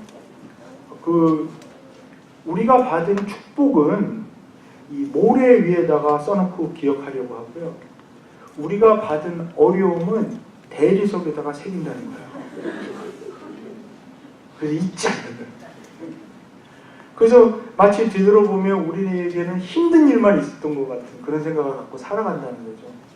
하나님께서 우리에게 잘해주시고 이 복으로 주시고 너무나 그 하나님의 페이버를 주신 것은 모래에 썼다가 한번 싹 지나가면 다 잊어버리고요. 그래서 마치 생각해보면 어려운 일만 있었던 것 같은 그런 느낌으로 살아간다는 거죠. 그 중국교회 그 지도자랑 얘기하면서 제가 그 깨달은 건 뭐냐면 이분은 정말 이분 삶을 제가 알거든요. 중학교도 안 나오신 분인데 뭐 예수 믿는다고 그 매도 많이 맞고 이렇게 감옥에 왔다 갔다 하고 그 나이가 사실 40도 안 된 분인데 저보다도 늙어 보이는 그런 모습을 가지고 있는 아주 그런 분인데 그 눈빛을 보면 너무너무 뭐라 그럴까요? 그 맑은 눈빛 있잖아요. 얼굴에는 고생한 이 증거가 너무 많이 있는데 그 눈빛이 너무너무 반짝반짝하면서 이런 정규 교육을 많이 못 받았다는 것을 전혀 깨닫지 못할 정도로 정말 너무너무 샤프하신 분이에요. 그런 분인데 이분이 얘기하는 거는 뭐냐 하면 우리들이 받은 고난은 사실 우리들이 받은 어떤 은혜, 우리들이 받은 하나님의 호의, 복 이거 비교하면 아무것도 아니라는 거죠. 아무것도 아니에요. 이 서구 쪽에서 보면 너무나 힘든 그런 교회 생활을 하고 있고요. 힘들게 나가고 있는데 그렇게 받아들이는 거죠. 그래서 오히려 그분이 걱정하는 거. 그러니까 지금 그래서 제가 지금 중국 교회가 당면한 가장 큰 심각한 문제가 무엇인가 이렇게 물었는데요. 조금도 주저함 없이 이분이 뭐라 그러냐면 물질주의 이렇게 물질.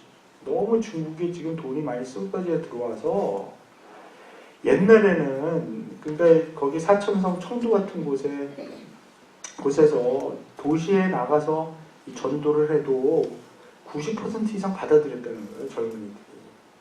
이제는요. 전도를 해도 10%는 안 받아들인다고 막 그러더라고요. 그런 식으로 얘기를 하는 거예요. 왜냐하면 돈이 너무나 많이 쏟아져 들어오니까 그런 청두 같은 대도시에 사는 젊은이들이 하루에 쓰는 돈이 그 사천성 그 시골에서 이 농부들이 한 달 동안 벌어도 못 버는 돈을 이 도시에 와보면 너무 충격적이라는 거예요. 이분이 하루에 막 그 돈을 막 써버린다는 거야. 그래서 이게 도대체 이 세상에 어떻게 된 것이냐. 그 중국에 지금 너무나 많은 돈이 캐시가 들어오고 있다. 이거는 우리가 정말 경계해야 된다. 이걸 절대로 하나님의 축복으로 생각하지 않아요. 저는 정말 그 대화를 통해서 너무나 많이 배웠는데요. 그래서 이 고난의 문제에 대해서 오히려 전혀 걱정하지 않고 오히려 경제적으로 지금 중국이 너무 빠르게 성장하고 있고 지금 이 돈이 너무 많이 들어오는 것에 대해서는 굉장히 경계하고 두려워하는 그런 모습을 보았습니다. 제가 이것도 사실 이 검증을 해봐야 되는 얘기인데, 어디서 읽은 얘기인데요. 검증이 안 됐으니까 그냥 참고로 들어주세요. 미꾸라지를 잡아서 오랜 기간 동안 운반해야 되는 어부들이 이 미꾸라지들이 가득 들어있는 이 통에다가 이 메기를 한 마리 넣어놓으면요, 그러면 이 미꾸라지들이 바짝 얼어갖고 한 마리도 안 죽는다고 합니다. 그래서 오히려 그렇지 않고 그냥 미꾸라지들만 운반하면요, 운반하는 과정 속에서 많이 죽는데요. 그래서 뭐 어부들이 개발한 방법이라 그러는데, 이거 제가 검증할 수 있는 방법이 없잖아요. 그죠? 그래서 이거 미꾸라지 운반하는 사람 누가 아는 사람 있으면 물어볼 텐데 그런 사람 아무 찾아도 없고, 그러니까 보통은 이 목사들이 하는 예화가 좀 이래요.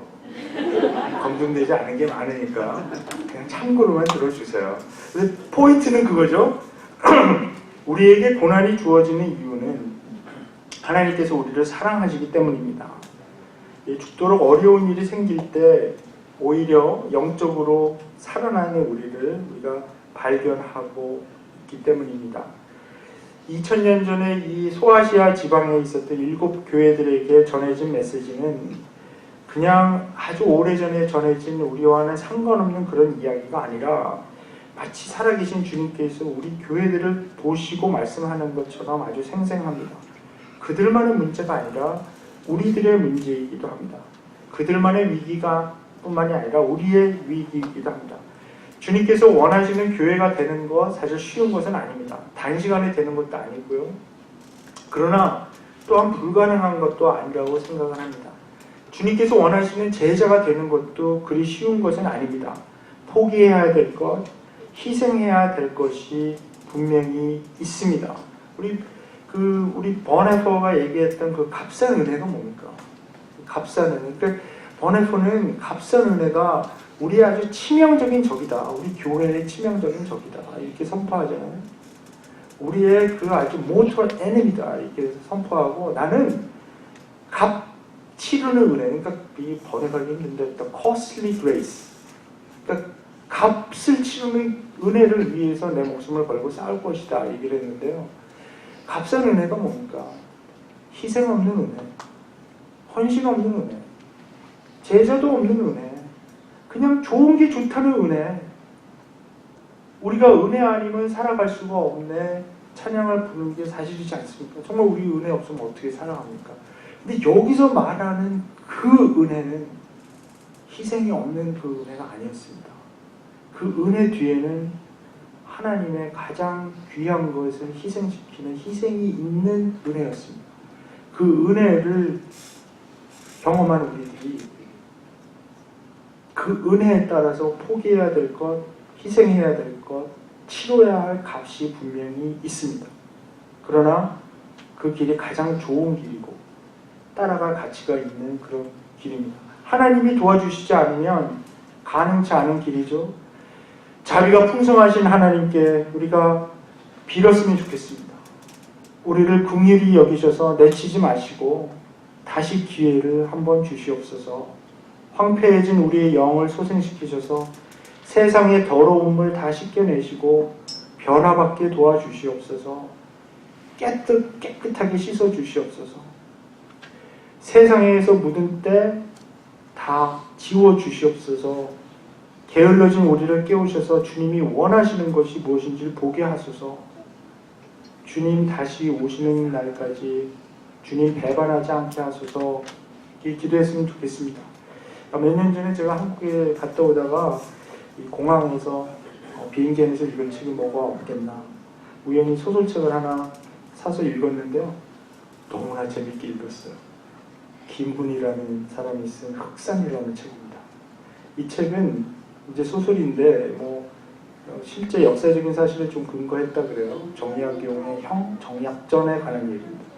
19세기 말 19세기 초에 조선에 들어온 그 천주교를 받아들였다가 핍박받아서 그 흑산도에 유배가고 그런 얘기입니다. 그런 그 처음에 이 천주교를 받아들였다가 고생하고 뭐 그런 얘기를 이렇게 좀 있는데요. 그러니까 이 복음을 듣고 하나님을 믿게 된 사람들이 받았던 이 무자비한 핍박에 대해서 굉장히 소름 끼칠 정도로 적나라하게 쓰고 있거든요. 근데 이 책을 읽는 가운데 어떤 한 기도문이 나왔어요. 이게 그때 정말 있었던 기도문을 인용한 것인지 아니면 소설로 그냥 만든 것인지는 모르겠지만 그 책에서는 사람들이 이 외우고 다녔다는 그런 그렇게 소설에 쓰여 있습니다. 거기에 이렇게 쓰여 있습니다. 주여 우리를 매맞아 죽지 않게 하소서. 주여 우리를 굶어 죽지 않게 하소서. 주여 우리 어미 아비 자식이 한데 모여 살게 하소서. 주여 겁 많은 우리를 주님의 나라로 부르지 마시고 우리들의 마을에 주님의 나라를 세우소서. 주여 주를 배반한 자들을 모두 부르시고 거두시어 당신의 품에 안으소서. 주여 우리를 불쌍히 여기소서. 전라도 서망과부 오동리의 기도문. 주여 우리를 불쌍히 여기소서. 이 기도가 우리의 기도가 되었으면 좋겠습니다. 자, 이제 제가 요약은 다 마쳤고요. 이 4장으로 넘어가야 되니까 넘어갈까요? 좀 피곤하지 않으세요? 피곤한 것 같은데.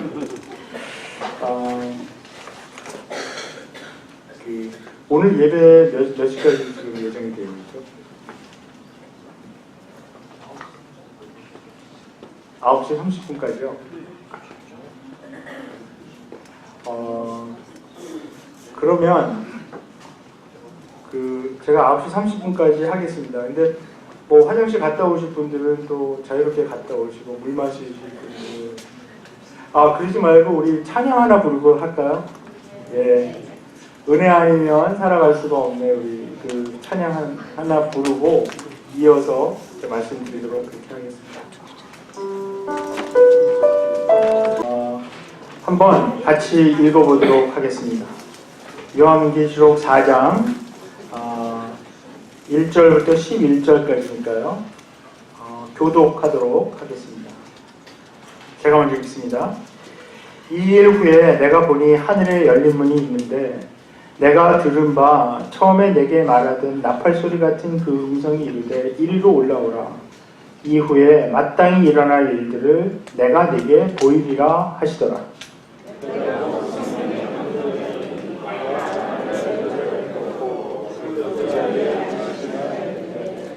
앉으신 이의 모양이 벽옥과 홍보석 같고 또 무지개가 있어 보좌에 들렸는데 그 모양이 녹보석 같더라.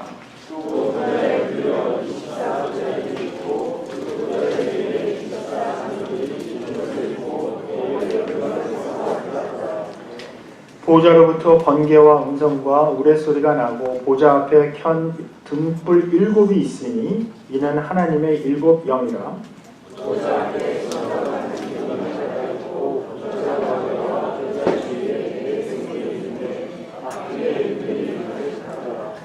그 첫째 생물은 사자 같고 그 둘째 생물은 송아지 같고 그 셋째 생물은 얼굴이 사람 같고 그 넷째 생물은 날아가는 독수리 같은데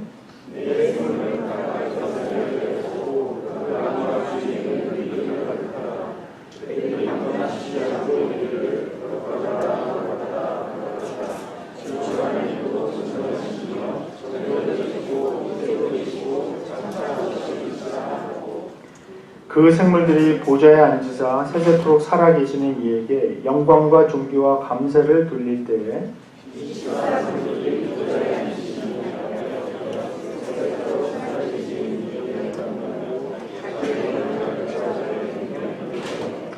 같이 읽겠습니다.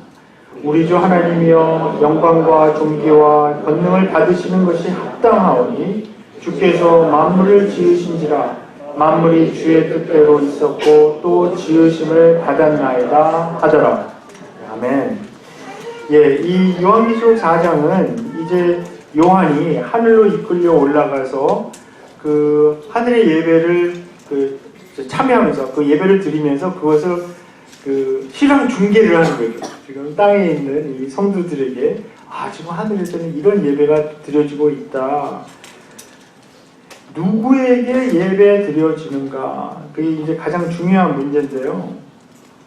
그 누구에게 예배 드려지는가를 집중해서 보라고 하는 거죠. 그 보좌에 앉으심입니다. 보좌에 앉으심이. 근데 굉장히 흥미롭게도 이 요한이 여기서 묘사하고 있는 것을 보면요. 그 보좌에 한 분이 앉아 계셨는데 그 분이 누구라고 이렇게 특정 지어서 얘기를 하지 않습니다. 오히려 그 분의 모습이 벽옥이나 홍옥, 비치옥과 같은 무지개가 있었고 이런 식으로 하지 직접적으로 그 누구라고 이야기를 하지 않습니다. 그 이유는 이제 5장에서 밝혀지게 됩니다. 제가 계속 말씀을 드렸지만 지금 우리 눈에 보이는 것이 다 전부가 아니라 그 뒤에 숨겨진 영적인 현실이 있다는 것인데요.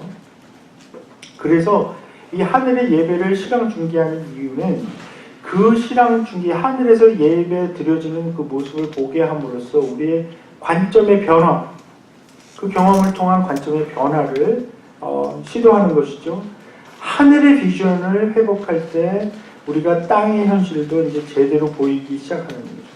우리가 써야 하는 하나의 안경이 있는데요. 렌즈가 있는데 그 안경은 특수한 렌즈로 되어 있어서요. 이 안경이 우리 영적인 눈을 뜨이게 해준다는 거죠. 그런 안경이 있잖아요. 이렇게 딱 보면 엑스레이 같이 막 다 보이는 그런 안경인데요. 이게 영적인 안경이에요.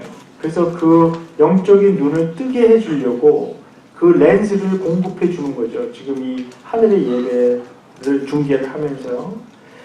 이 예배를 제대로 드려야, 그러니까 제대로 보아야 우리가 드리는 예배도 또한 제대로 드릴 수가 있습니다. 자, 1절부터 보겠는데요. 자, 요한이 보니 하늘에 문이 하나 열려 있는 것이 보입니다. 1절. 그래서 사실 요한이 이제 외치거든요. 보라! 라고 외치는데요. 우리말 성경에는 번역이 안 돼 있죠. 이후에 내가 보니 하늘에 열린 문이 있는데 그 다음에 보라! 이두! 하려고 그러는. 근데 그게 안 나와 있어요. 그러니까 아무튼 근데 이게 2절에도 또 있거든요. 2절 첫 부분에도 보라! 내가 그 성령에 사로잡히게 됐다 이렇게 얘기를 하는데 그 우리말 성경이 안타깝게도 이 말을 1절과 2절에 두 번이나 반복되어 있는데 이 명령을 생략해 버렸습니다. 근데 사실 이 생략해 버리는 것이 이해도 돼요. 왜 그러냐면 이 보라라는 말이 요한계시록에 제일 많이 나오거든요. 너무 많이 나와요. 계속 보라 그러니까 이 번역하는 분들이 약간 지겨웠는지 좀 빼자. 그래서 뺀 것 같아요. 자, 근데 더 중요한 건 뭐냐면 이 제일 많이 나오는 명령문이 보라, behold 있잖아요. 두 번째로 많이 나오는 명령문입니다. 요한계시록에 두 번째로 많이 나오는 명령문. 너무 어려운가요? 한번 게스를 해보시죠. 추측을 해보시죠. 뭘까요? 어떻게 보면 맞힐 수도 있을 것 같은데. 들을지어다? 아닙니다. 뭘까요? 힌트를 드리자면 아까 말씀드린 그 7교회에 나타나는 공통적인 어떤 그 문제를 지적하셨는데 공통적인 나타나는 문제 세 번째하고 관계가 있어요.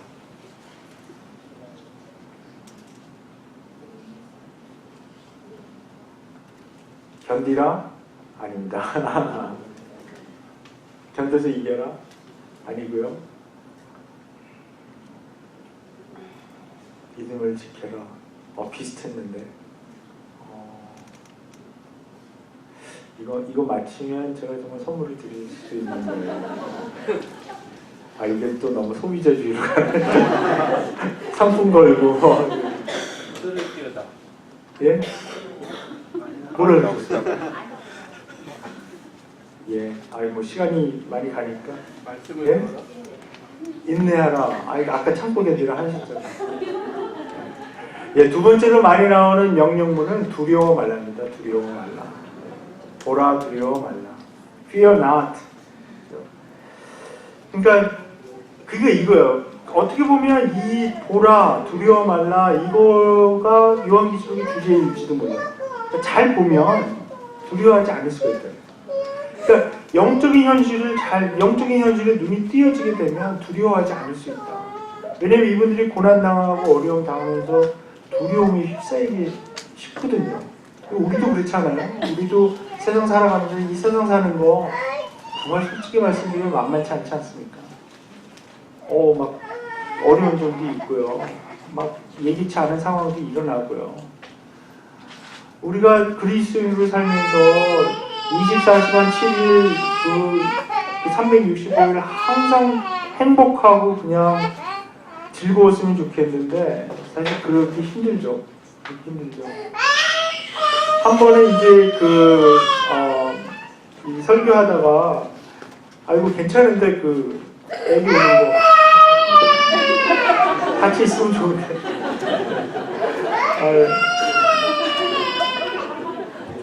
제가 저를 거부하고 나갔어요. 그 설교를 하다가 이런 목회자가 겪는 어떤 그런 어려움 이런 거를 이제 얘기를 했거든요. 그랬더니 어떤 청년이 와갖고 목사님이 그런 설교 하시면 어떡해요? 막 그러는 거예요. 목사님은 우리가 지금 바라보고 있는 분인데 목사님은 24시간 7일 360일 50일 항상 행복하셔야죠. 너무 벌떼가시더라고요. 그러니까 그 자매가 얘기한 것도 어떤 면에 이해가 되죠. 그냥 그러니까 이게 목사교가 되면 안 돼요. 기독교가. 목사교가 돼서 목사만 바라보고 그냥 신앙생활하면 안 되고요. 정말 목사도 힘들어할 때도 있고 목사도 자만할 때 있고 마음 아플 때도 있고 그런 거죠. 근데 그거를 목사님 바라보고 있다고 목사님은 항상 웃으셔야 되고 얼굴에서 빛이 나야 되고 목사님은 절대로 불행하거나 안 좋은 일이 일어나서도 안 되고 목사님은 자녀들도 다 잘 돼야 되고 막 끊임없이 얘기를 하는데 제가 그 자매한테는 얘기를 안 했지만 속으로는 나는 아니다. 난 절대 아니다. 이렇게 얘기를 했는데요. 사실 이 두려워 말라라고 하는 이 말씀이 이 요한계시록에서 많이 나오는 이유는 사실 이 요한계시록을 읽고 있는 사람들의 상황을 반영하는 거죠. 계속해서 보라, 제대로 보면 두려워하지 않을 수 있다는 거죠.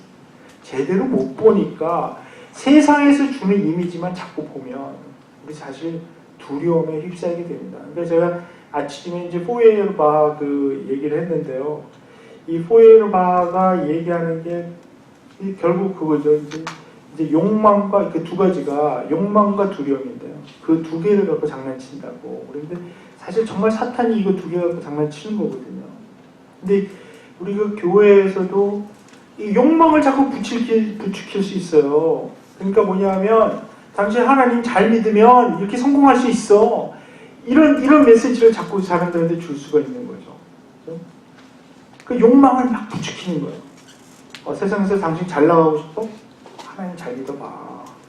그럼 잘 될 거야. 이거는 사실 성경에 있는 메시지는 아니라고 생각합니다. 근데 교회에서 이렇게 할 수가 있는 거죠. 그러니까 자꾸 욕망을 자꾸 부추겨서 그래서 당신이 잘 믿고 싶으면 잘 되고 싶으면 잘 믿어야 돼. 막 이렇게 얘기하고 그렇게 말씀하시는 목사님들이 있었어요. 교회에서 봉사 열심히 하는 사람 치고 세상 나가서 장사 안 되는 사람 내가 못 봤어. 교회에서 봉사 열심히 하는 거하고 장사 잘 되는 거하고 무슨 관련이 있는 거죠 도대체?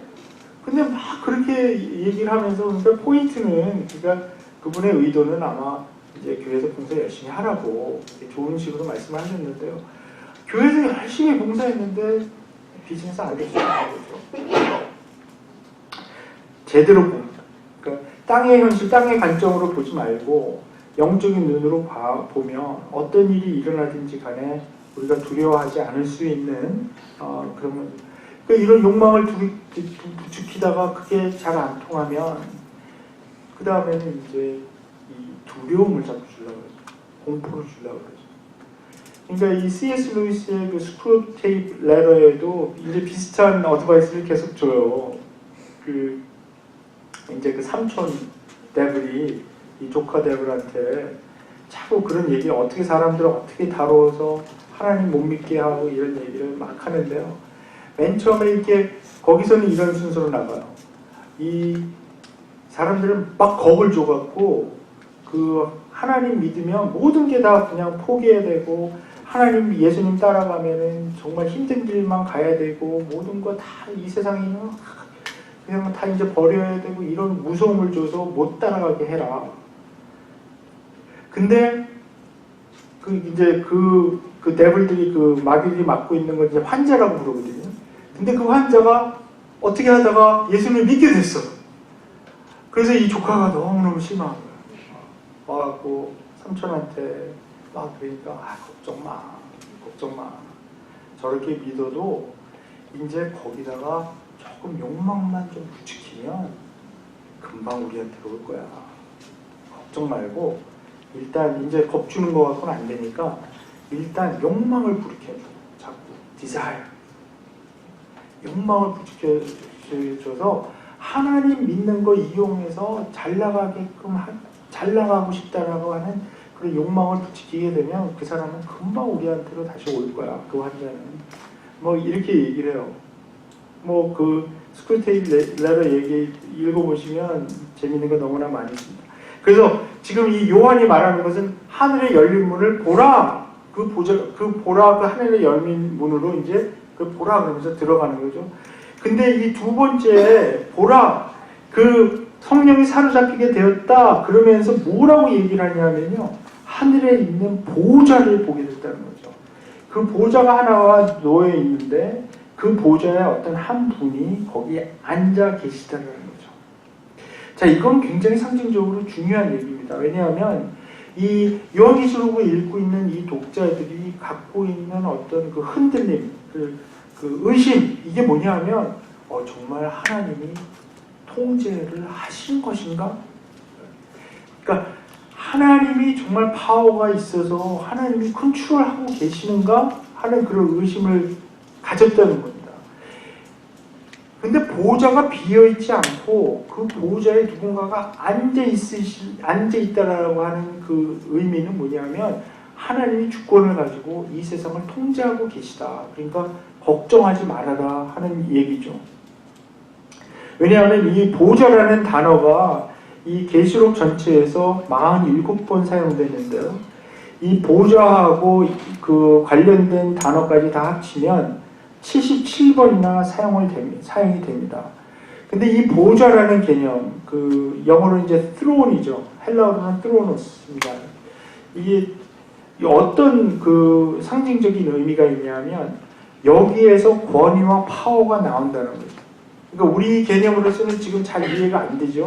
근데 그 당시에 어떤 황제나 이런 왕권 시대에 그 황제가 앉는 의자, 그 보좌, 이거는 굉장한 중요한 의미가 있는 거죠. 왜냐하면 그 보좌에 앉은 사람이 권력을 갖고 있는 거거든요. 절대 권력을 가지고 있는 거니까 하나님이 거기에 앉아 계시다. 이 보좌가 비어있지 않고 거기에 누군가가 앉아 계시다라고 하는 얘기는 하나님이 바로 하늘에서 이 우주를 통제하고 계시다, 컨트롤하고 계시다, 다스리고 계시다라고 하는 것을 보여주고 있습니다. 우리가 땅에 있는 눈으로만 보면 이 세상은 걷잡을 수 없는 혼돈에 빠져 있습니다.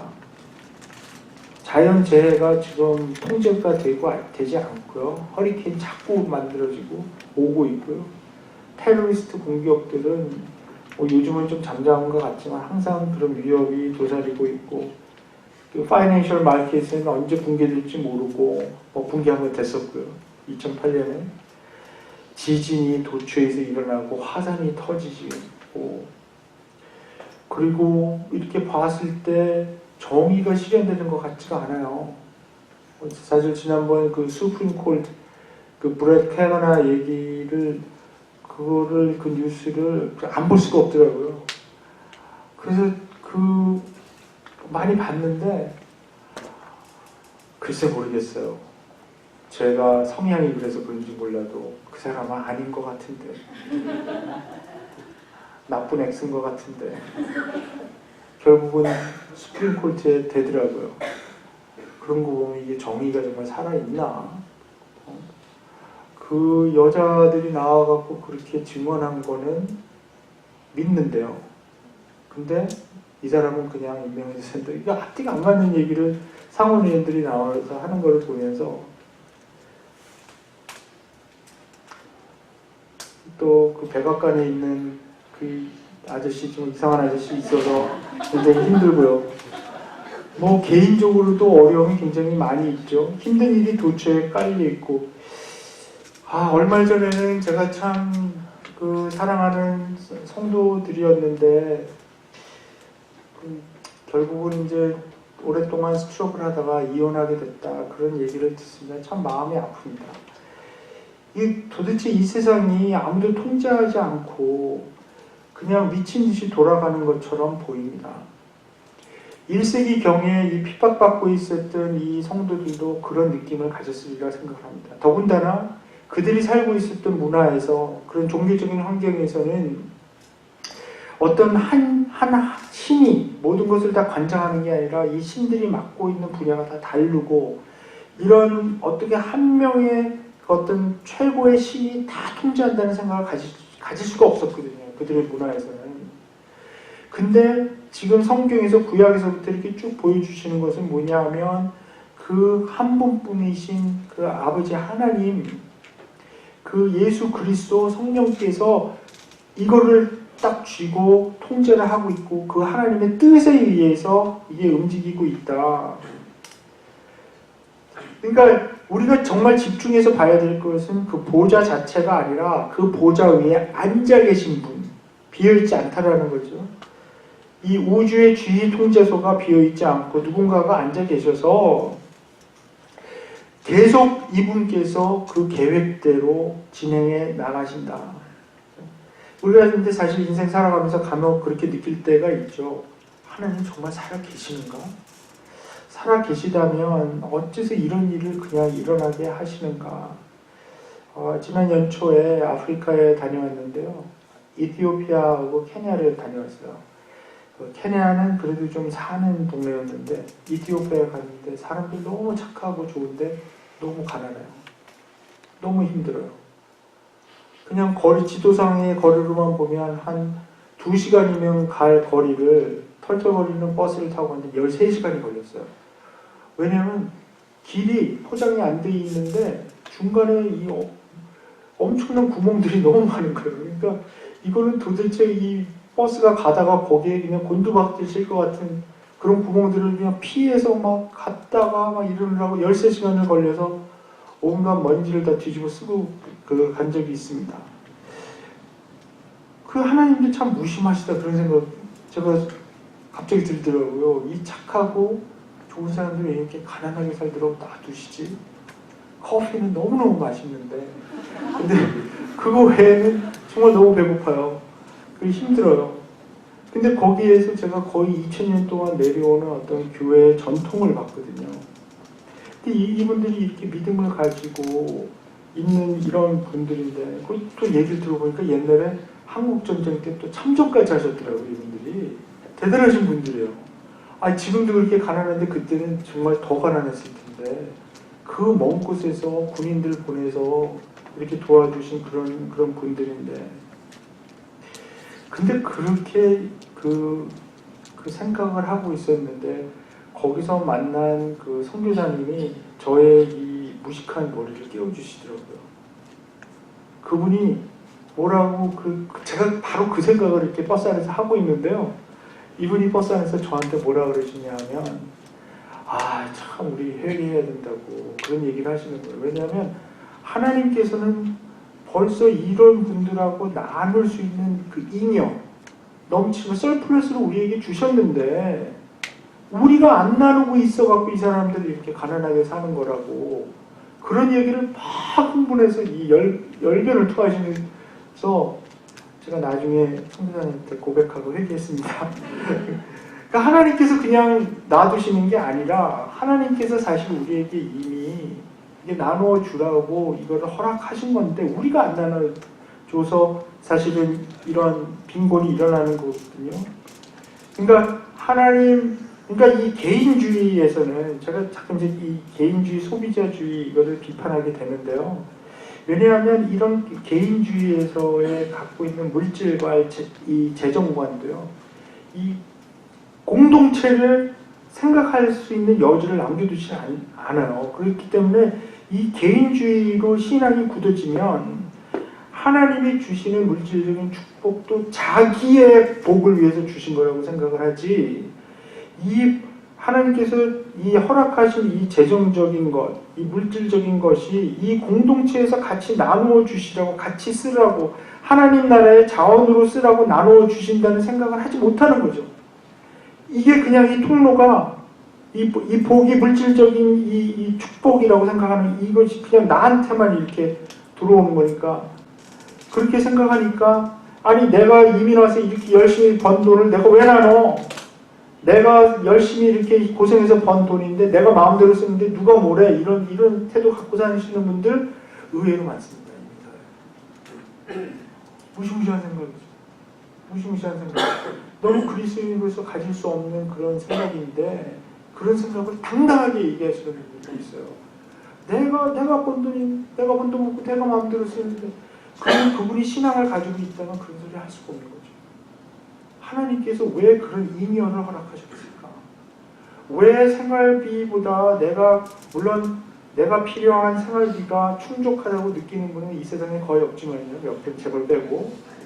그러나 가만 생각해 보면 사실 우리가 나눌 수 있는 여력이 있습니다. 물론 항상 느낌이 미국 사는 게 그렇잖아요. 항상 모자란 것 같잖아요. 한국 가니까 캐시 많은 분들 많더라고요. 근데 미국 생활은 그렇지 않잖아요. 그죠? 굉장히 항상 페이먼트 이거저거 하고 모자르고 그렇잖아요. 힘들고. 그런데도 불구하고 저도 이렇게 생각해 보면 어려울 때 굉장히 있었고 공부하고 그럴 때 어려울 때 있었고 그랬지만 사실 따지고 보면 사실 남는 거 있어요. 없으신가요? 남는 거 있는데 그걸 우리 나누기가 굉장히 어려운 거죠. 그렇게 말씀하십니다. 하나님께서 우리에게 허락하신 재물은 나누고 풍요롭게 다른 사람들을 풍요롭게 같이 풍요롭게 하라고 주신 것인데 나누지 않으면 이 사막 교부들이 하던 얘기인데요. 나누지 않으면 하나님의 것을 도둑질하는 것입니다. 그래서 이 요한의 명령은 영적인 눈을 떠서 보좌에 앉아 계신 분을 보라는 것입니다. Behold. 이 요한이 이 밤무섬에서 이 비전을 받았을 때 이 상황이 굉장히 어려웠죠. 도미션 형제가 자기 자신을 주와 하나님으로 이제 선포하고 오늘 이 말씀의 8절과 11절을 보십시오. 이 8절과 11절에 그 표현이 지금 그대로 나오고 있거든요. 주 하나님 그 8절 중간에 보시면 주 하나님 곧 전능하시며 나오고 있고요. 11절에도 보면 주 하나님 이게 이 도미션이 선포한 주와 하나님 이 똑같은 두 단어를 계속 사용해서 표현하고 있는 것입니다. 그렇게 선포하고 나서 그리스도인들을 박해하기 시작했는데 어떤 기록에 보면 4만 명 이상이 그 당시에 순교했다는 것도 있습니다. 이 절망에 휩싸였던 요한이 본 것은 이 하늘 보좌에 앉아 계신 그 하나님입니다. 통치하신 분이 분명히 계시고요. 이 3절부터 그분의 모습을 표현하는데 여러 가지 보석으로 표현하죠. 근데 제가 이 부분은 굉장히 복잡하기 때문에 이 생략을 하도록 하겠습니다. 아마 그러니까 이게 지금 보통 사람이 이 보석에 대해서 이거 어떻게 잘할 수 있을까? 지금 현대에 와서도 벽옥, 홍옥 제가 이거 찾아보느라고 굉장히 힘들었어요. 이 벽옥이 뭔지. 벽옥은 영어로 제스퍼인데요. 홍옥은 카날리안. 이렇게 됩니다. 에메랄드, 빛이요. 근데 이 보석하게 이 정통하지 않으면요, 이게 사실 뭔지 잘 모르는, 지금도. 그런데 이 보석들이 그 상징하고 있는 것은 바로 아름다움, 위엄, 그리고 이 빛이 막 퍼져나가는 레디언스, 그런 것들입니다. 그런데 거기에 무지개가 둘러싸고 있었다. 그 보좌를. 이 무지개가 둘러싸고 있는 모습을 상상하면요, 바로 이 무지개는 하나님께서 노아에게 약속했던, 다시는 홍수 같은 방법으로 인류를 심판하지 않겠다는 하나님의 약속을 상징하는 것입니다. 그러니까 이 무지개는 하나님의 자비와 신실함을 상징하고요, 그 자비와 신실함으로 이제 우리를 대하시겠다, 그 약속하고 이제 초청하시는 것이죠. 하나님의 보좌 옆으로 이 24개가 이렇게 둘러싸고 있는데, 거기에는 이제 24명의 장로들이 흰 옷을 입고 금 면류관을 쓰고 앉아 있습니다. 이 기록에 보면 도미시안 황제를 경호하는 경호원의 숫자가 24명이라고 해요. 근데 그것과도 관계 있을지도 모르지만요, 여기 사실 이 요한계시록에 나와 있는 24라는 그 숫자는 12지파와 12제자를 합한 그런 그 숫자입니다. 그 도미션이 주재했던 행사, 그리고 또 이런 콜로세움 같은 데서 했던 이런 격투기, 글래디에이터 싸우고 이러는 그런 게임들에는 항상 그 금 면류관을 쓴 로마 종교의 사제들이 옆에 둘러서 있었다고 해요. 그래서 아마 이 요한계시록에서 보여주는 것은 그 당시의 상황을 이렇게 패러디한 것으로 보이기는 하지만요, 이 24명의 이 장로들은 이 절대로 경호원은 아니죠. 경호원은 아니고, 경호원들은 흰 옷 입지 않죠. 요즘도 까만 옷 입고 다니는데요, 그 흰 옷은 의로움을 상징하는 것입니다. 하나님의 백성을 대표하는 사람들이기 때문에 지금 말씀드린 대로 이스라엘의 12지파와 12제자들을 상징해서 이들이 이 하나님 이 보좌를 둘러싸고 있는데, 이제 5장에 나오는 죽임을 당하신 어린 양의 피로 씻겨져서 순결케 된 구원받은 하나님의 백성입니다. 그들이 쓰고 있는 이 금 면류관은 그들의 승리를 상징하고 있습니다. 영적으로 승리한 사람들이죠. 이제 5절을 보시면 그 보좌로부터 번개가 치고 음성과 천둥이 울려 나옵니다. 이것은 출애굽기에서 하나님이 등장하실 때 우리가 계속 보았던 이미지입니다. 출애굽기 19장 16절부터 19절에 보면 그 번개가 치고 천둥 소리가 나고 그 백성들이 두려워 떨 정도로 하나님의 임재, 하나님의 큰 음성이 나온 것을, 나팔 소리, 그 출애굽기 19장 19절에 보면 이렇게 말씀합니다. 나팔 소리가 점점 더 크게 울려 퍼지는 가운데 모세가 하나님께 말씀을 아뢰니 하나님이 음성으로 그에게 대답하였다. 그래서 계속해서 이 구약에 하나님께서 번개와 천둥, 짙은 구름과 함께 나타나실 때 이 전능하신 하나님께서 악을 이기고 악을 심판하신 하나님의 능력의 하나님으로 나타나는 것을 우리가 보고 있는데요. 이 요한계시록에서는 이 이미지가 3번 반복돼서 등장합니다. 그래서 7인봉, 7나팔, 7대접이 등장하면서 그것을 그 7인봉을 떼고 7나팔이 불려지고 7대접이 부어질 때마다 이 하나님의 번개와 천둥, 짙은 구름, 그 큰 음성이 나서 그 심판하시는 모습을 이제 보게 됩니다. 우리 6절 전반부 보이죠? 6절 전반부에 보면 참 놀라운 장면이 여기 펼쳐지고 있는데요. 보좌 앞에 수정과 같은 유리 바다가 있고 이렇게 말씀합니다. 도대체 이것이 무슨 뜻일까요? 이게 사실 이게 놀라운 이미지거든요. 왜냐하면 이 성경 전체로 보면 유대인들이 가장 두려워했던 그 요소가 뭐냐면 바다예요. 바다는 항상 혼돈의 그 상징으로 쓰여지고요. 그래서 유대인들이 바다를 굉장히 두려워했습니다. 이제 13장, 요한계시록 13장에도 보면 짐승이 어디로부터 나오냐면요, 바다로부터 출현하거든요. 그러니까 하나님을 대적하는 세력의 근원지예요. 그러니까 그러니까 유대인들은 이 바다를 통해서 악이 나오고요. 그게 악의 근원, 그 혼돈한다. 그래서 이 바다에서 나오는 그 혼돈의 괴물을 리바이아탄이라고 그랬잖아요. 그 토마스 홉스가 쓴 그 책 제목도 리바이아탄인데 이 혼돈의 괴물이라는 거죠. 이 괴물이 나오는데 근데 이 비전에서 이 요한이 본 비전은 바다가 수정같이 유리같이 얼어붙어 있다. 프리즈돼 있다. 더 이상 혼돈이 없을 것이다. 그 비전을 보여주는 거죠. 더 이상 이 바다는 하나님을 대적하는 혼돈의 괴물이 나오는 리바이아탄이 나오는 그런 장소가 아니라 유리같이 수정같이 아름답게 스무스하게 하나님의 완전한 통제 아래 딱 있을 것이다. 나중에 21장에서 이제 새하늘과 새 창조, 새 땅, 그게 이제 창조되는 새 창조가 나오는 새하늘과 새 땅이 이제 새롭게 완성되는 그런 모습, 거기 보시면요, 바다가 완전히 없어요. 더 이상 바다는 없고 이렇게 나옵니다. 여기서 우리는 하늘에서는 정지되어 있는 이 혼란의 바다가 이 땅에서는 아직도 혼돈스럽게 출렁이고 있는 그런 현실이 보입니다. 그러니까 지금 이 땅에 있는 현실은 바다가 아직도 출렁이고 있고 거기에 혼돈이 있고 거기서 악이 나오고 하는 이런 모습입니다. 그러나 하늘에서는 이것이 완전히 통제가 되어 있습니다. 프리즈 되어 있습니다. 그래서 이 땅에서 흔들리는 이 바다의 혼돈의 모습 때문에 우리의 마음이 무너지지 않습니다.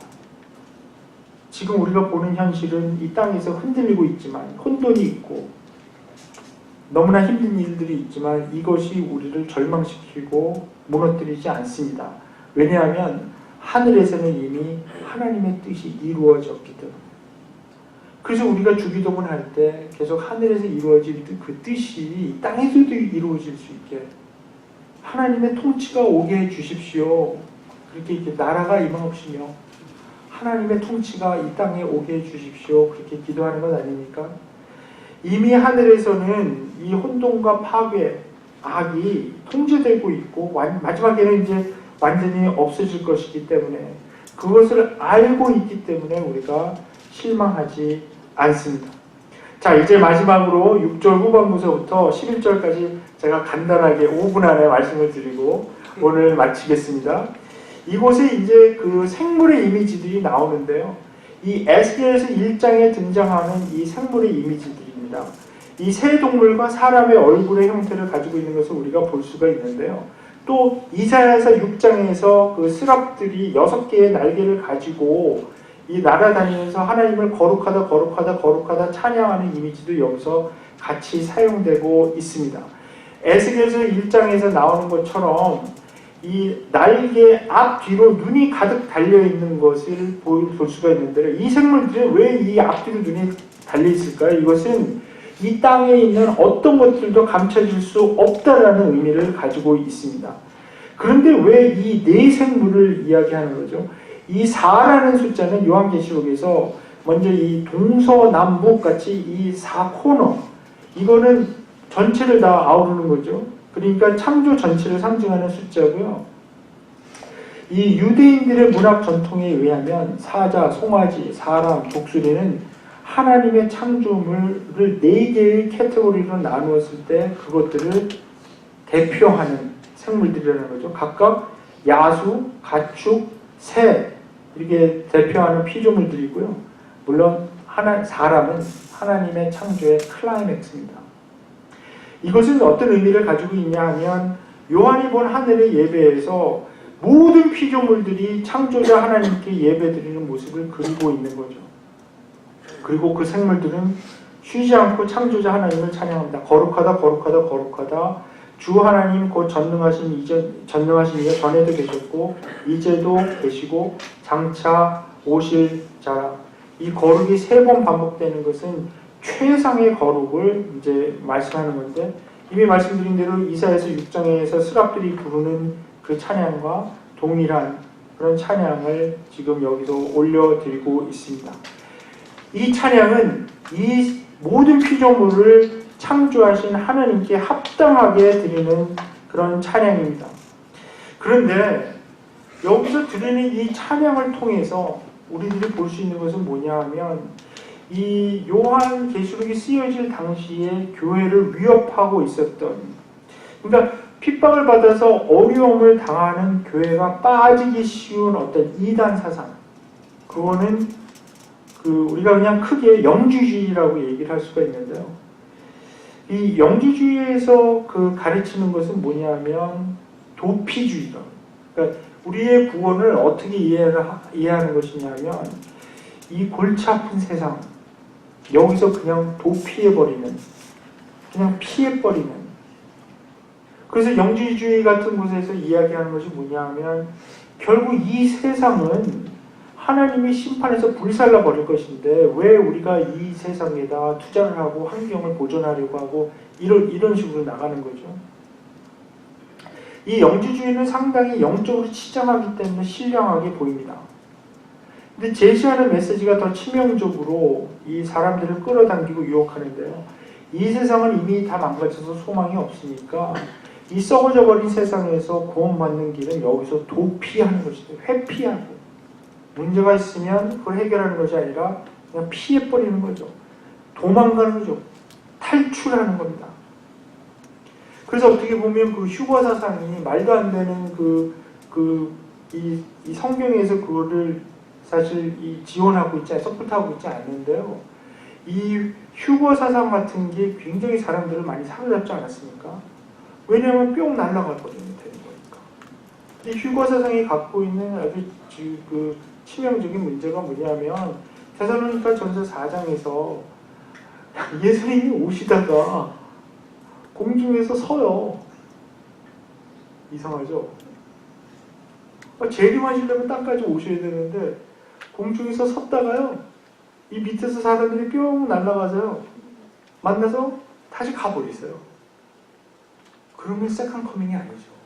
1.5 커밍이죠. 그래서 오다 말았습니까? 그래서 이 휴거사상 믿는 사람들은요, 말도 안 되는 거를 또 얘기를 해요. 예수님 한번 나중에 더 오신대요. 그럼 2.5거죠. 이 수학적으로도 맞지 않는 건데요. 아무튼 근데 휴거사상이 이런 영주주의적인 이런 사고를 가진 사람들에게 굉장히 어필하는 거예요. 왜냐하면 여기 골치 아픈 건데 그냥 갑자기 일상생활에서 우리 그냥 날아가 버리는 거예요. 날아가 버리는데, 그러니까 요한이 제시하는 하늘의 비전은 그곳이 좋으니까 우리가 여기가 좋사오니 거기로 우리 도망가자, 탈출하자가 아니고요.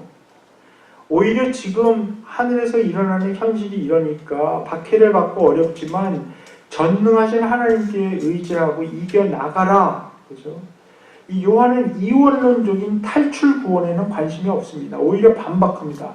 왜냐하면 하나님께서 창조하신 이 창조는 좋은 창조고요.